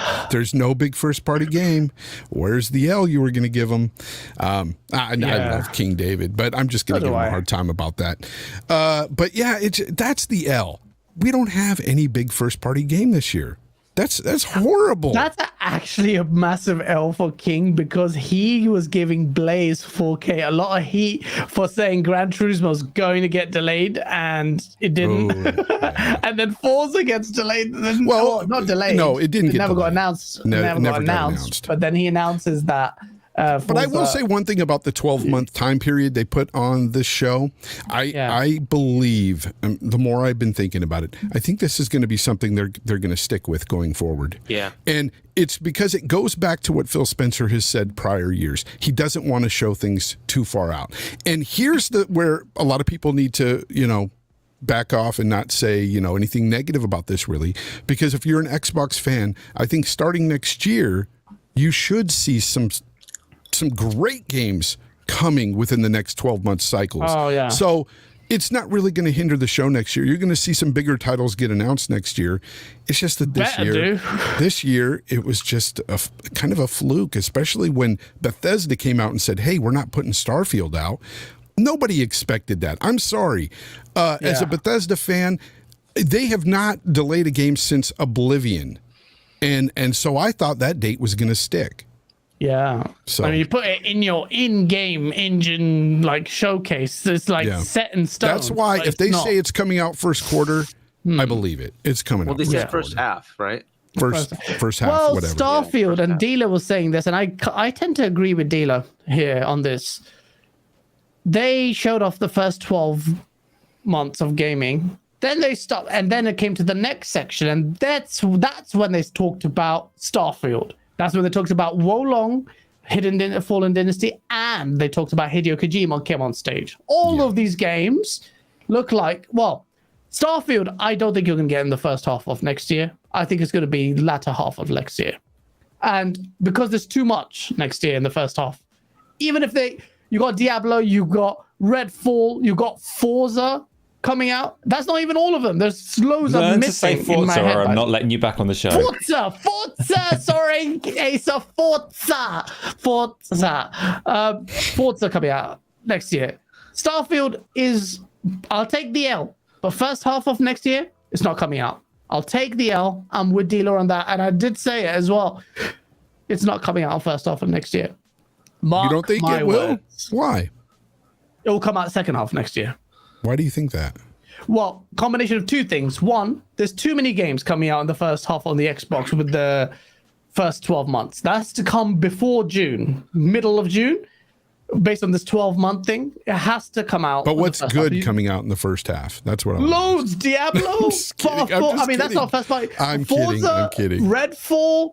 There's a shit ton. I'm not even forgetting. There's loads of there. I'm talking about first party, though. You can't add Diablo onto that. All right, fine. But even by then. But even then, if it you have to. Oh, you're right, Hargeet. I didn't think about that. Yeah, it might be by first party then. Yeah. Diablo 4 looks incredible. I just got to say that too, because I haven't talked to you guys about the show. I thought that game was stellar looking, and I love Diablo 3. So I never played a Diablo game. That's insane. And I was making the video, and I played it, and I'm level 35 now or something. I need to play it. I'm loving Diablo 3. Oh, it's Diablo 3 incredible. Is amazing. Are you playing with people? Are you playing with people? Yeah, I play with people. My mate Dean I'm playing with, and he is a beast at that game. The game is so deep. I completely misread this game. I don't know what I thought isometric is going to be. I'll be honest, I'm not into the whole, wizards and the sort of Salthar. What the hell is going on with my autotune today? I kind of like that better for you. It just fits. Just stay in that voice all show. It's perfect. No, I'm just kidding. I don't like the whole orcs and elves and that kind of setting, although with World of Warcraft I liked it. But I thought that kind of setting and then all this, I don't know. But combat is amazing. Diablo is so much fun as a necromancer. And I don't like a lot of isometric games. I can't stand them because I don't like the controls of them. So I won't play them. But Diablo is special because it feels good. Even the combat, everything about it is fun. It combat's really fun. And like if you bear through the first few when you don't have many movesets, then things stack. Your damage stack with another item, and then just like all of a sudden, and then your buddies ridiculous. stack, and your DPS just get goes. A buff from your so friends. Amazing. And there's so much going on there, and it's like crack. It's like crack. It really is. Not that I've tried crack, people, but I'm sure it's like crack because crack is like Diablo. Diablo is like crack. Crack is Diablo. Diablo 4. Can we get off the crack? Right. Yeah, we're done. If anyone's looking for a sad story, Gaz announced his Diablo 3 playthrough, and I downloaded it to play with him, and he's been appearing offline like a fucker since then. Oh, it's such a piece of shit. No, you have not even told me until now that you've downloaded Diablo. Have you downloaded Diablo 3? We'll play together. We have you promised. Let's do it. Okay, we have to do it. Ace is going to show you how to play Diablo. Ace is going to show you. After the show, we play Diablo. No, I'm not. I spend like half the game just rolling through pots because you can. Just really? Stuff. Yeah. Oh, so you're not a big Diablo fan? Oh, I love it. But on the console, so it's one of the only games like in the entire library of games across the world that is categorically better on console. And the reason for that is, because they never... For reasons unknown, Blizzard never brought the control pad controls over to the PC version, so you have to play it with a mouse and keyboard. In the console version that came like a year later, you've got the evasive roll, and you can roll through all of the pots and stuff around the scenery, which just makes it a better game. Yeah. Okay. Ace is weird like that. He loves destroying windows and just smashing pots up. But yeah, Diablo, you're right. I'm excited. Converted me. I can't wait for Diablo 4, and I wasn't gonna play Diablo 3 thinking I want to go in like blind into it but I'm so glad I played Diablo 3. And now you're even more hyped that you've got a taste of what the crack is like, right? So you're ready to go. So crack. Yeah. Crack is whack, kids.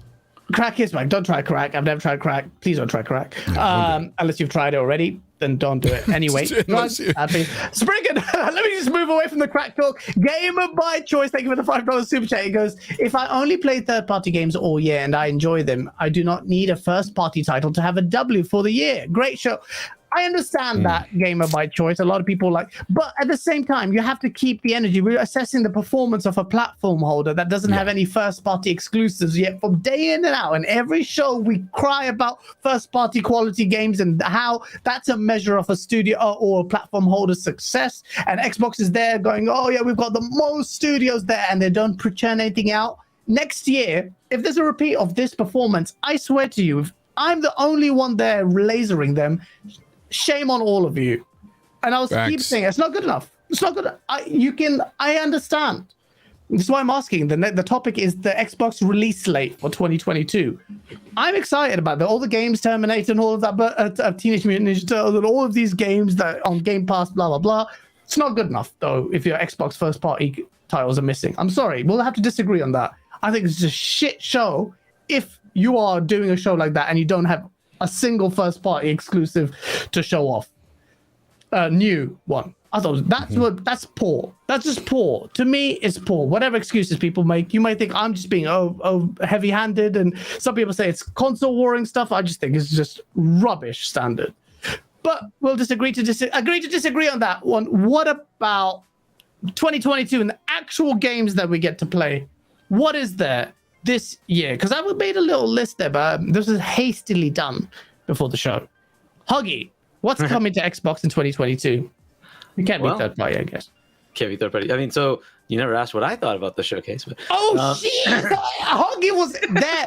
Huggy, your view is tainted because Phil Spencer hugged you and you've got the blessings of Phil in there. Why have you put my picture up? That is awesome, Fonz. That's so awesome. That's gonna be the face. That's gonna be the face of the guy looking at Microsoft if they do not produce some great quality games next year. That is a disappointed father face going on right there.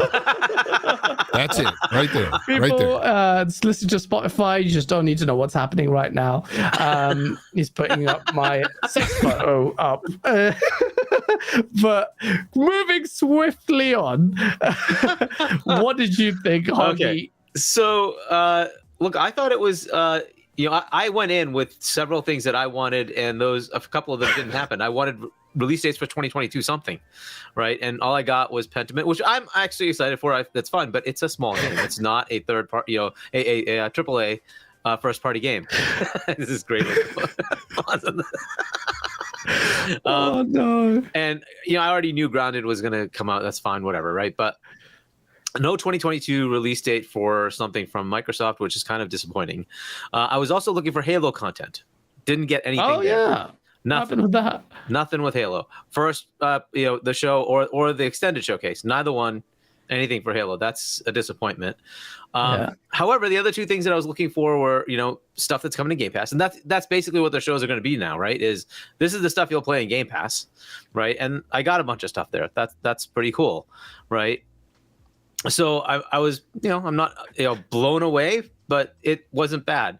One of the things I think they did wrong, and this is a marketing issue, is in 2020 they decided to showcase the generation of stuff. And I think that maybe unless they had told you, hey, this is not stuff that's coming immediately, temper your expectations. Oh, this is even better. This is just awesome.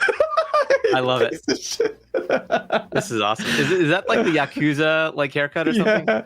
Is that what that is? Yeah, that's awesome. The gas face on Yakuza. Okay. Oh my god. Anyway, so I think they didn't set that expectation, and now there's an assumption that, hey, these games, Fable, all this stuff is going to come. It's going to come multiple years from now, and we just have to kind of figure that out into the scale of what's happening. And to your point of no new announcements, imagine if they hadn't announced Fable, and that's 2 years out, and they announced it at this showcase, right? That was the last thing you got. One more thing, here you go, right? Yeah, that would have been pretty killer. Unfortunately, what we got is that was the last thing on the 2020 showcase, or I think it was the last thing anyway. So we don't have those reveals anymore because they're already revealed, right? Yeah. So that's kind of disappointing. I still think it was an 8, mostly because I did get what I wanted: gameplay, Game Pass. But I didn't get Halo and 2022 releases. But overall, we did see what's coming early next year. Even if I agree with you, I think Starfield is going to be November next year. But makes sense. Either way, I'm happy with what I did see. I knew that Craig 2.0 thing is going to happen the second they released it. If it was in good shape, it would not have been an issue. They should have showed it, but I knew it wasn't going to be ready. That's why you got the like 15 frames per second thing that we saw. And it was pretty clearly bad. You could just see the frame rate. It was terrible. And I'm like, okay, this is it's going to be a stupid thing. This is going to happen all the way till the time it comes out, at least a year, if not 18 months. You're going to get the same stupid thing. I'm like, son of a gun. All right. But so overall, I give it an 8. I think it was a pretty good show. But in my perspective, I like all those things. I think a lot of people checked out in the middle. I didn't. I started near the end. I'm like, wait, it's almost over? Crap. So that was when I looked at the watch. I was liking all of it, right? There was a handful of things that I'm like, okay, I'm not sure about that. But like when I was in the audience, almost nobody cared about the League of Legends, Valorant stuff coming. I'm like, I thought that was massive. I'm like, holy crap, you did what?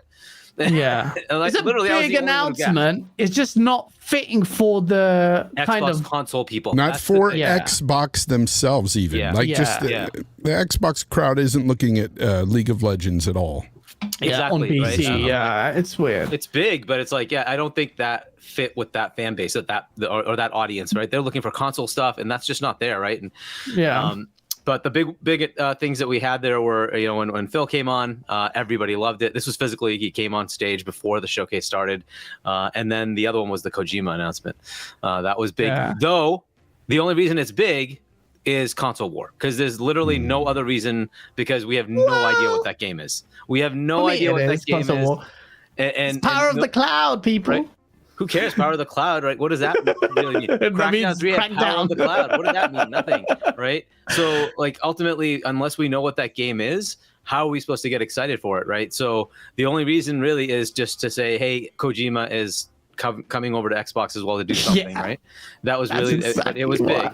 Starfield got a lot of applause, a lot of different areas. It was several times. That was epic. I'm sorry, So, but yeah, I like the showcase. There was a lot of energy. I did ask Matt Booty about the 2022 slate. Like, it's kind of. What did he say? And he said, yeah, we're all frustrated, including the studio development teams. They're all frustrated, right? They want to get these games out. They want you to experience what they've got. It's just not feasible, and they're trying to work as hard as they can to get that. How real did it sound when he said it? Did it sound like? Sounded pretty legit? Real. Legit. Like when he said he's frustrating, was he actually sounded like it was frustrating? Yeah, I mean, and it's clear that he's also frustrated, but it's not just him. It's the studios are frustrated. Look, it is what it is. They I guess they told us too much up front. They should not have done that, right? And give their teams enough time, right? So, if there was, let's say, Last of Us 2, Last of Us 3 is coming, let's say. Let's just assume it's going to be made, right? Last of Us 3 is in the works. Should they have told us that, like, this showcase or, like, last year? No, because we know that's years away, right? And it's like, give them time. Maybe it takes them 5, 6 years, 7 years to get that game out. Give them time and then tell us when you're ready. And unfortunately, that's not what they did with these studios. They just told us everything, and like now those studios are under the gun, right? To go make things. And the gun it's a fair or unfair thing, but it is what it is. I think it's an Xbox marketing fault, because I can't put it on the development teams. Like it's realistic to take 5 years to do a AAA game, right? And we're expecting 1 year turnarounds. So sorry, that's just not going to happen, right? So it's going to take some time. It will take some time. But as far as 2022 is concerned, this year, I'm disappointed that there's no AAA, Xbox exclusive. But ultimately, are you excited for Pentiment? I am. I actually do. I like. Really? I like. Those you're the one guy. So and as does Falls. I'm happy to play those. I like those kind of games. So Dust Falls looks weird. So I liked what I was seeing, and then there's an extended that shows you a bit more. I liked all of that, but yeah, again, most people there were like, right?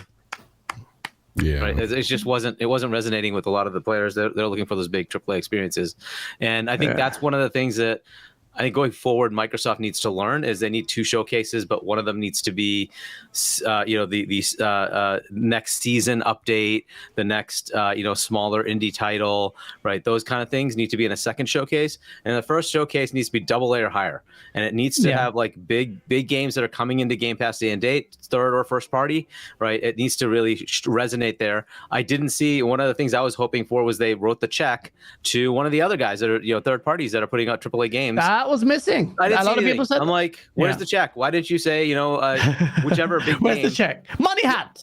Money. Yeah, literally, it's not like they don't have the money. Literally, they have money just burning in a freaking bank. They could easily write a check, go get one of those in Game Pass. They didn't do that, right? Pass, yeah, or at least they might be doing it in the background. They just didn't announce it, right? And I think that was the place to announce it. Hey, this game dropping day and date in Game Pass, right? This big AAA thing that's coming. That didn't happen. I think that's kind of an L. Otherwise, it would have been even higher for me. But yeah, those kind of things are missing, and I think that was disappointing. Well, 2022, gents, it looks there's quite a lot there. You've got Dusk Falls in July if you're looking forward to that. High on Life, which looks incredible in October. Yeah. Plague's Tale Requiem finally got a release date, and that's coming October. October's ridiculously stacked. Overwatch 2, which is basically Overwatch 1.15, is coming out October and whatever. Now that's a free-to-play game. Marvel's Midnight Suns, if you're into that and you like your XCOM stuff, that is 7th of October. Gotham Knights is the 25th of October. Forgive me if any of these days are wrong. My battery's dying. Shit! COD Modern Warfare 2, 28th of October. Callisto Protocol, that's the big one. Callisto looks great. Oh, you say Dead Space remake. Surely, no, this just took away the hype for that. it. Yeah. It crushes it. Yeah. I looking at that and then finding out, the guy who made that game also helped make Dead Space. It's incredible. Like it looks like a Dead Space type game. I'm all for it, excited for it. But about Gotham Knights, I was going to talk to you when you mentioned Gotham Knights. I have a sneaky suspicion that's going to get delayed based on the way it looked when we saw it. There's things about that game that don't look like it's ready for prime time. So, what about Callisto Protocol? Do you think this will actually release this year? It might. It looked great. I mean, from what little bit we saw anyway, it looked incredible. It looked more along than Gotham Knights, that's for sure. I mean, this game looks like... I think Dead Space Remake is going to struggle, but, well... It's completely taken the hype out for a lot of the Dead Space. It won't struggle because there's a lot of people that still love the Dead Space series. They're going to buy it. They're going to play it. Even me, I'm going to play the game. But yeah, it's kind of like one of those things where you see a game that you really want to play again, but then you see a game similar to that with a whole new experience, and it just takes the wind out of its sails, It's completely. I mean, in every way, it's Dead Space, but looks like more because just graphically better, the gameplay mechanics wise. I don't know what they'll do. Atmospherically, this whole game really, I would feel for the Dead Space devs, only not that much because it's a remake, and I'm like, you're trying to bank on the same game, albeit with a lot of effort put into being a remake. Yeah, you're showing it on the screen, Asa. It's beautiful. Yeah, it's beautiful. Hey man, I have that no sympathy, Asa, because I'm like, you are retreading, whereas your former devs are creating, albeit this on very closely linked to your previous works. You know what? I want to point something out. So a lot of people are very excited about Callisto Protocol, right? Very excited about it, and rightfully so. But if you look at it aesthetically, it doesn't match up to, say, a Naughty Dog game or a lot of other games that from other developers that are, that look incredible. I think it looks visually incredible. It looks great. It looks great, but it doesn't stack up to a Naughty Dog game. I mean, it doesn't need to. Why does it have to? No. The reason why I bring this up is because this is one of those cases where it makes no sense when people talk about other development teams. Like I mentioned earlier with Bethesda and the way they create their games, their look, their style. Everybody has their own look and style. Everybody does their own thing. And nobody's pointing fingers at this saying, oh, it doesn't look as good as that game, or it can't hold a candle to this. It's not exclusive. That's why. Exactly. That's it. And that's an issue I see with this community sometimes. And it's like, this is why fanboyism sucks and it's stupid, because right here is proof that you can like a game and it doesn't have to look like a Naughty Dog game. Yep. Yeah. It's so dumb. Yeah, I mean, that's a good point. That Halo should have all the high fidelity stuff, and I'm like, Halo runs at 120 frames per second. Yeah, what Sony game runs at 120 frames per second? Right? I want the frames. I don't care about the freaking lighting. Like, seriously, Like, give me the 120 frames. I want it It's all. so worth it. I want it Right? all. So, Especially for a sure, if flagship you could do title. it, right? But FSR you need like a 2.0. 3090 to do that, and like I don't want to do that. I'm happy with the game the way it is without the content, though. That's the problem. The content needs to be there, but like the visuals, I could care less. I was happy with the 2019, was it, or 2020 reveal of Halo. I was like, I don't care. This looks good to me. I don't care about the lighting, the shading, like whatever. I don't care about the reflections. What is that? Even though the 2018 showcased the game completely superior looking. Yeah, because I expect that, right? I expect those Exactly. external You expect it to look third-party that much trailers to always look better. You think State of Decay 3 is going to look anything In-engine like that trailer? demonstration? Do you really think that like State of Decay 3 is going to look anything No. like that trailer? No. I don't think so. State of right? Decay 3? Yeah, you saw that CGI trailer. Yeah, exactly. You don't think it's going to look like that, do you? Bro, there's a marked difference between the State of Decay CGI trailer and an in-engine trailer for Halo Infinite in 2018 and what actually showed. Was that in engine? I mean, It's they had literally these in the little bottom. snippets that were showing like No, the panel whole versions. thing. The whole thing was an in-engine demonstration. Whole thing. Watch don't the know. 2018. The whole those You're talking about words the don't Slipstream necessarily. demonstration. I didn't get Yeah, to see. Slipstream engine. Yeah. I didn't get to see Yeah. the character run in that CGI trailer for State of Decay 3. And that's what's going to really sell it for me because State of Exactly. Decay 1 and 2, the running animation is just horrid. And yeah, the animation's just weird. But yeah, so I mean, like, yeah, it is interesting. Like the graphics are a problem to me, but that's what people want, and it's mostly because of fanboyism. I could care less what the graphics look like as long as they're functional enough for me to play the game, and that is Which unfortunately it says where we game are. engine demonstration at the bottom. Yeah, And the whole thing was game engine. And it was well, let's complete. be real. Yeah, but Nobody that's plays not a the game. Nobody plays a Bethesda game for its graphics. Nobody. Exactly, they don't. It's the story, the Nobody. narrative, all that stuff, right? I mean, it's And if you say you hopping- do, hopping over- you're a liar, okay? Yeah. If you say you play Bethesda games for their graphics, you're a liar. they look good. Now, of course, we always want innovation. We always want graphics to be pushed generation to generation. Yep. And I say that happened with Bethesda and Starfield. I think it's pushed. I think that they did move the bar for them. And you don't have to compare every dev team because, again, like I stated earlier, they're all different. It makes no sense. They all emphasize different aspects of their game. What is this? What I is also- this engine that Halo is showing? So painful to watch this thing. No, Gaz, I also prefer my graphics to be really bad. Yeah, no, I don't That's what prefer I'm that at hearing. all.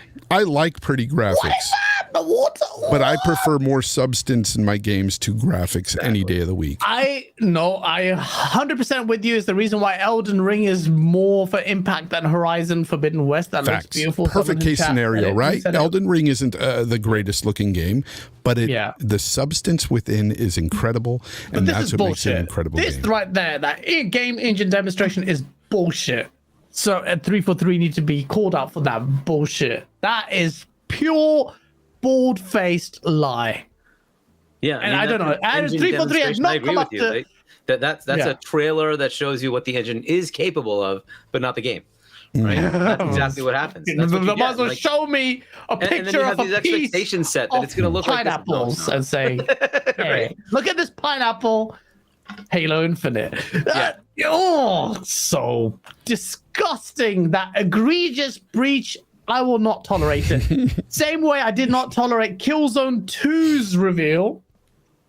And they lied and they kept quiet for ages. And I gave Guerrilla Games so much shit for it. Oh, This Gaz, is you're the worse than hero that. we didn't know we need. Well, Thank you so Gaz. much. Yes, thank you. Gaz, Thank you. You can't tell me there's not an The history books underlining. will look kindly to me. You can't tell me there's not an underlining hatred for 343 in that statement because you're Hey, like me. on. There's issues that we both have with 343, and we've had them for years. Bro. Or No, actually, but- no, but you the first haven't. time- You haven't. It was last year when you started, and we Exactly. argued about 343. Yeah, We did. I was the first time on RDX. Me and you. The first time we ever actually spoke was on RDX. Yeah, you I got was a mad big at me fan of because I yours, called and them inept.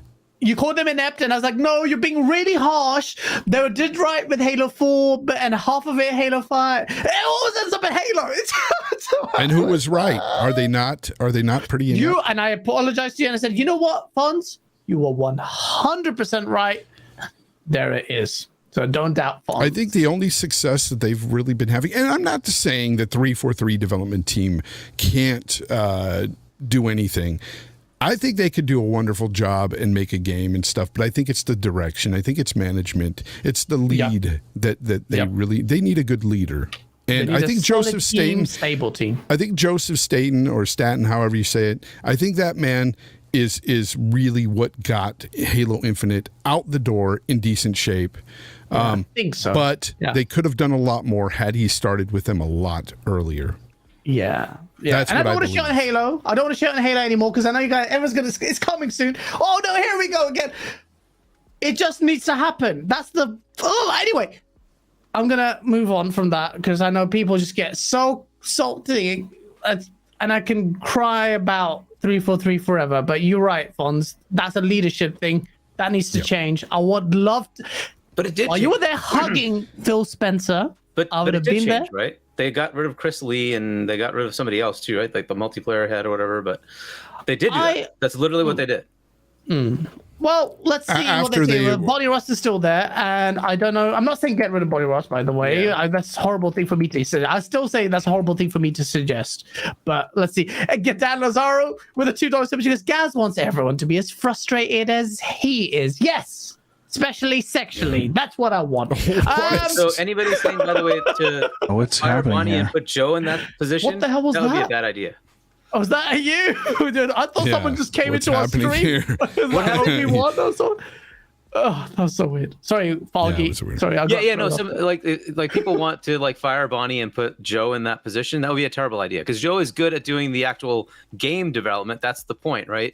Bonnie is studio head. That's a different story. That's not the same. Yeah. So, I mean, it's not such clear cut. Is Bonnie Ross even responsible vicariously? Yes, but we don't know. What they need is good direction at what they do. Each of these developers there on that team, and I don't think necessarily Bonnie Ross focuses on that anyway. I don't think she's just hire me. There you go. That's the end, Gaz. I'll make it like Dune. I'll make it epic. No bullshit. Wait. Did you say make it like Dune? So you want it to be boring? Don't you be like Zorka and shit on Dune. No, I I'm swear just kidding. to God, anyone you know what? on Dune. Hey, Gaz, I actually liked it, so I don't hate Dune. Okay, that's good. I totally misheard. But it does get slow. Do you want it to be boring like Doom? And I thought you were calling the Doom games boring. I was like, no, it's a little slow though. It's a little slow. I will say that movie's a little slow. It's a little slow. It could have been picked up a little bit.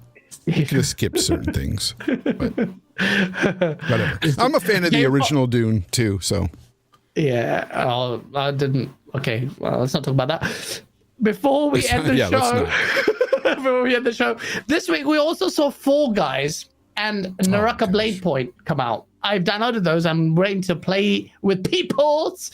But why not play Fall Guys with yourself? just fall all over the place. By yourself. That's sad to play on my own. I want to play that with friends. But have any of you played Fall Guys? Hargeet, of course you have. Have you played Naraka Blade Point? Not yet. Okay, I've downloaded. Let's play that after this show ends. Yeah. But what's your take on Fall Guys on Xbox? Everyone chat. Did you guys play Fall Guys? Leo says it's fun. Boba says, hey, I think that means yes. Guys fall. Sorry, I can't read. I'm playing Fall Guys. Everyone's playing Fall Guys. That's a good, fun game. Xbox sees that. It was. Yeah. You think it's okay? I haven't played it yet. Yeah, I mean it's just a bunch of mini games, right? And whoever you have a team, and whoever wins at the fastest rate, I guess, whatever. That's what It just reminds me of Takeshi's Castle. Has anyone seen Takeshi's Castle? It is such an incredible game show, Japanese game show where people just my goodness. When you say Japanese game show, it's got to be weird. Yeah. Really. It's so weird, but it's hilarious. It's amazing. They literally beat the crap out of their contestants. Yeah. Oh, man, it's so crazy. Oh, that's fun. Let me sign up. I want to be beat up. As in they have these challenges where you have to go cross a bridge and someone's firing these volleyballs through a cannon. It's like mad. And like skipping. Is that where stones. PlayStation Top came from? That's the way the PlayStation Top actually was just a random Japanese clip that Colt sent me. But yeah, it's in the game of the PlayStation Top. Yeah. And that's what this game does. God. Fall Guys hits that vibes. I bought a PC, didn't play it. I preloaded an Xbox, and I'm wanting to play with some people, man. And I can't wait to play this. I have no desire. We should just go with that. I just feel like, do you know why? If we were going to play it, the first time, you just need to record the reaction straight away. And I've been trying to do that with Ace. I'm trying to sort it out, and they'll all come on video. I've been speaking to people in the space to organize that, and I'll do multiple because there's four-man teams. 4-man teams, right? Team of 4 max.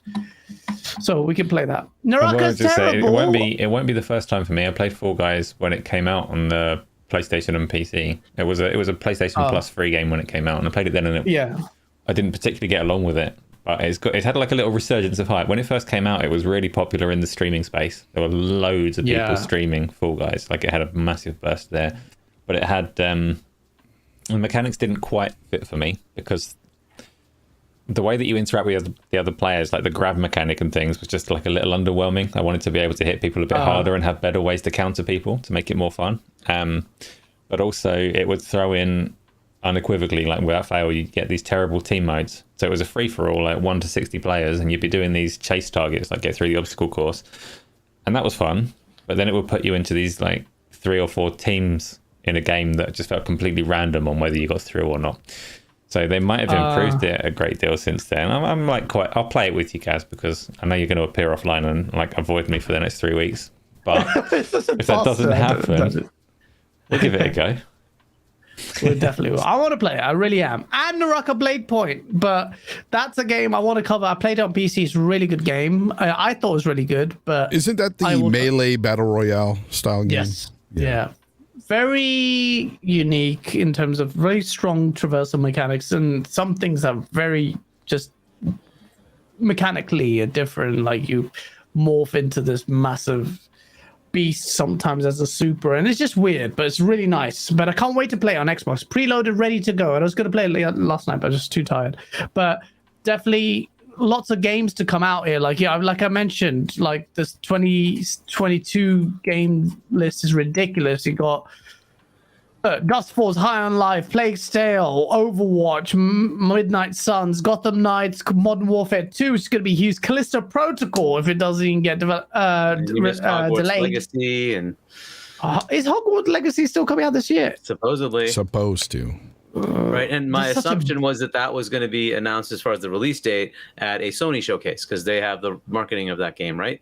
So that would be a game third party that I expect to be at their showcase if they do one. Good shout.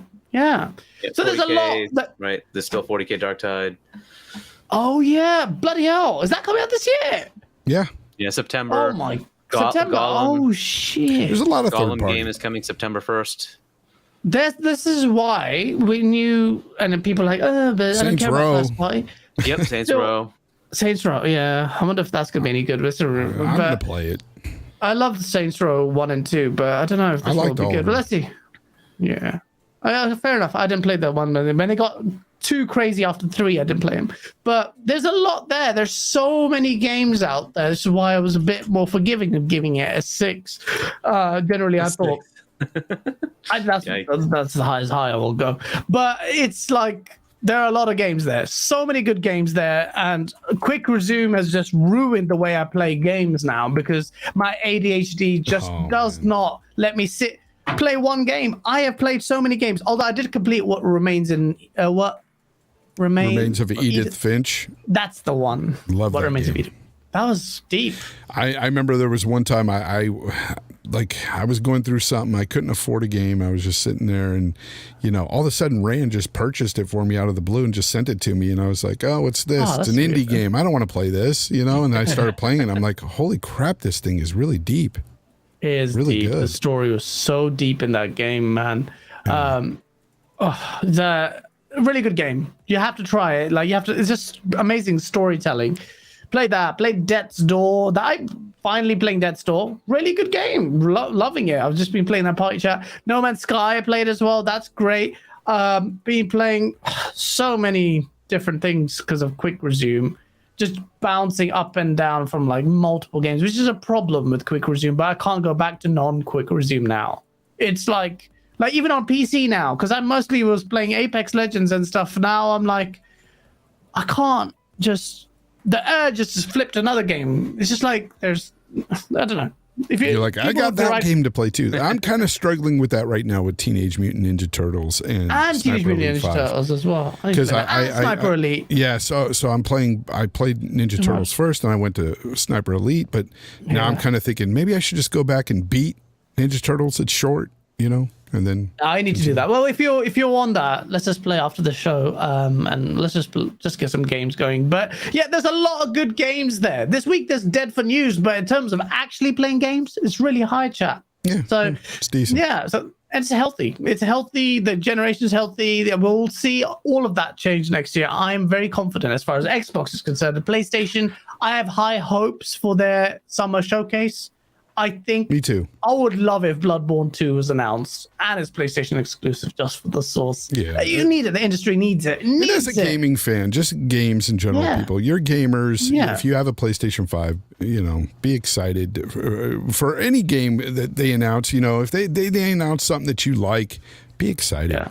Throw the fanboyism aside and just, I don't know. I'm just excited for more games, man. I really hope that we get God of War this year. I really hope we do. And I think we will because we keep getting hints from Cory Barlog, Yeah. Yeah, and that's the last topic, I guess, really, is do you really think God of War will come out this year? 11/11. 11/11. Yeah, I think they may do that. They may do the 11/11 thing, and that would be such a dick move, but such a good move. Saucy move, but such a good move as well because there's nothing else coming out. There's a couple of games, but there's no. But I mean, it would be a perfect date to choose, and if I were Sony, that's what I would do. And how much sauce would that be? Then that would be proof that they love console wars. Don't you dare! Remember how crazy people got when Aaron Greenberg just did this with the Crash Bandicoot thing. but then everybody forgets about 1080p makes you a better gamer. They forget about this is how you let friends borrow a game, and they played into console war stuff too. Butler ads. Yeah, back in the day they did the same thing at Sony. I don't like when people act like they're above everything. They're not. These are two companies that behind the scenes they talk to each other. They're all good with each other, just like politics and everything. But anyway, they're still two competing companies in this space, and they are going to go back and forth with things. It's not that serious to them, like it is with the console warriors out there. When Aaron Greenberg says something stupid or funny or whatever, it's not that serious, people. It's not that serious. It is. Source demands it. It is. It better be. That's my console. And people are like, oh, you're console warring. Well, we're having fun with it because we can see they are corporations. They're not your friends. So it's fun to make fun of the back and forth. It's like teams, like sports teams. What you do with your Sauce videos is very satirical. So yeah, it is. There's people like that. And Sauce video will be the works. I just need a little bit more saucy content to kind of push it through.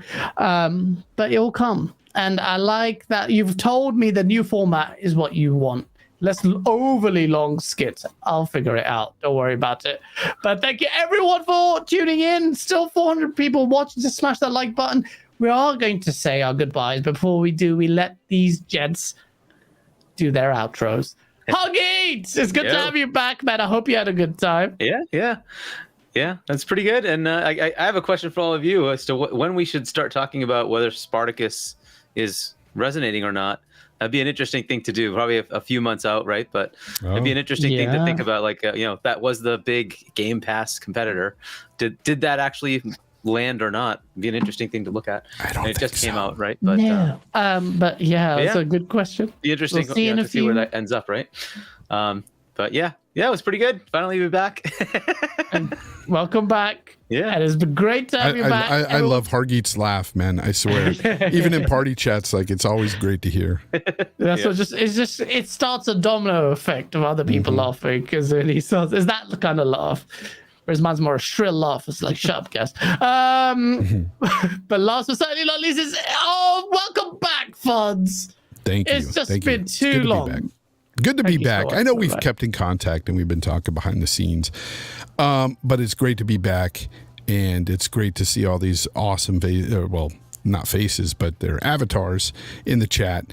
The chat is always great. And you know what? One thing I really like about this community, it seems like we see a lot of the same people going from my show, your show, RDX, and it's so great to see. Colt Show, XNC. It's awesome. And congrats, by the way, on being co-host of the XNC. Oh, thanks. So that's no real sleep cool. for me. Yeah.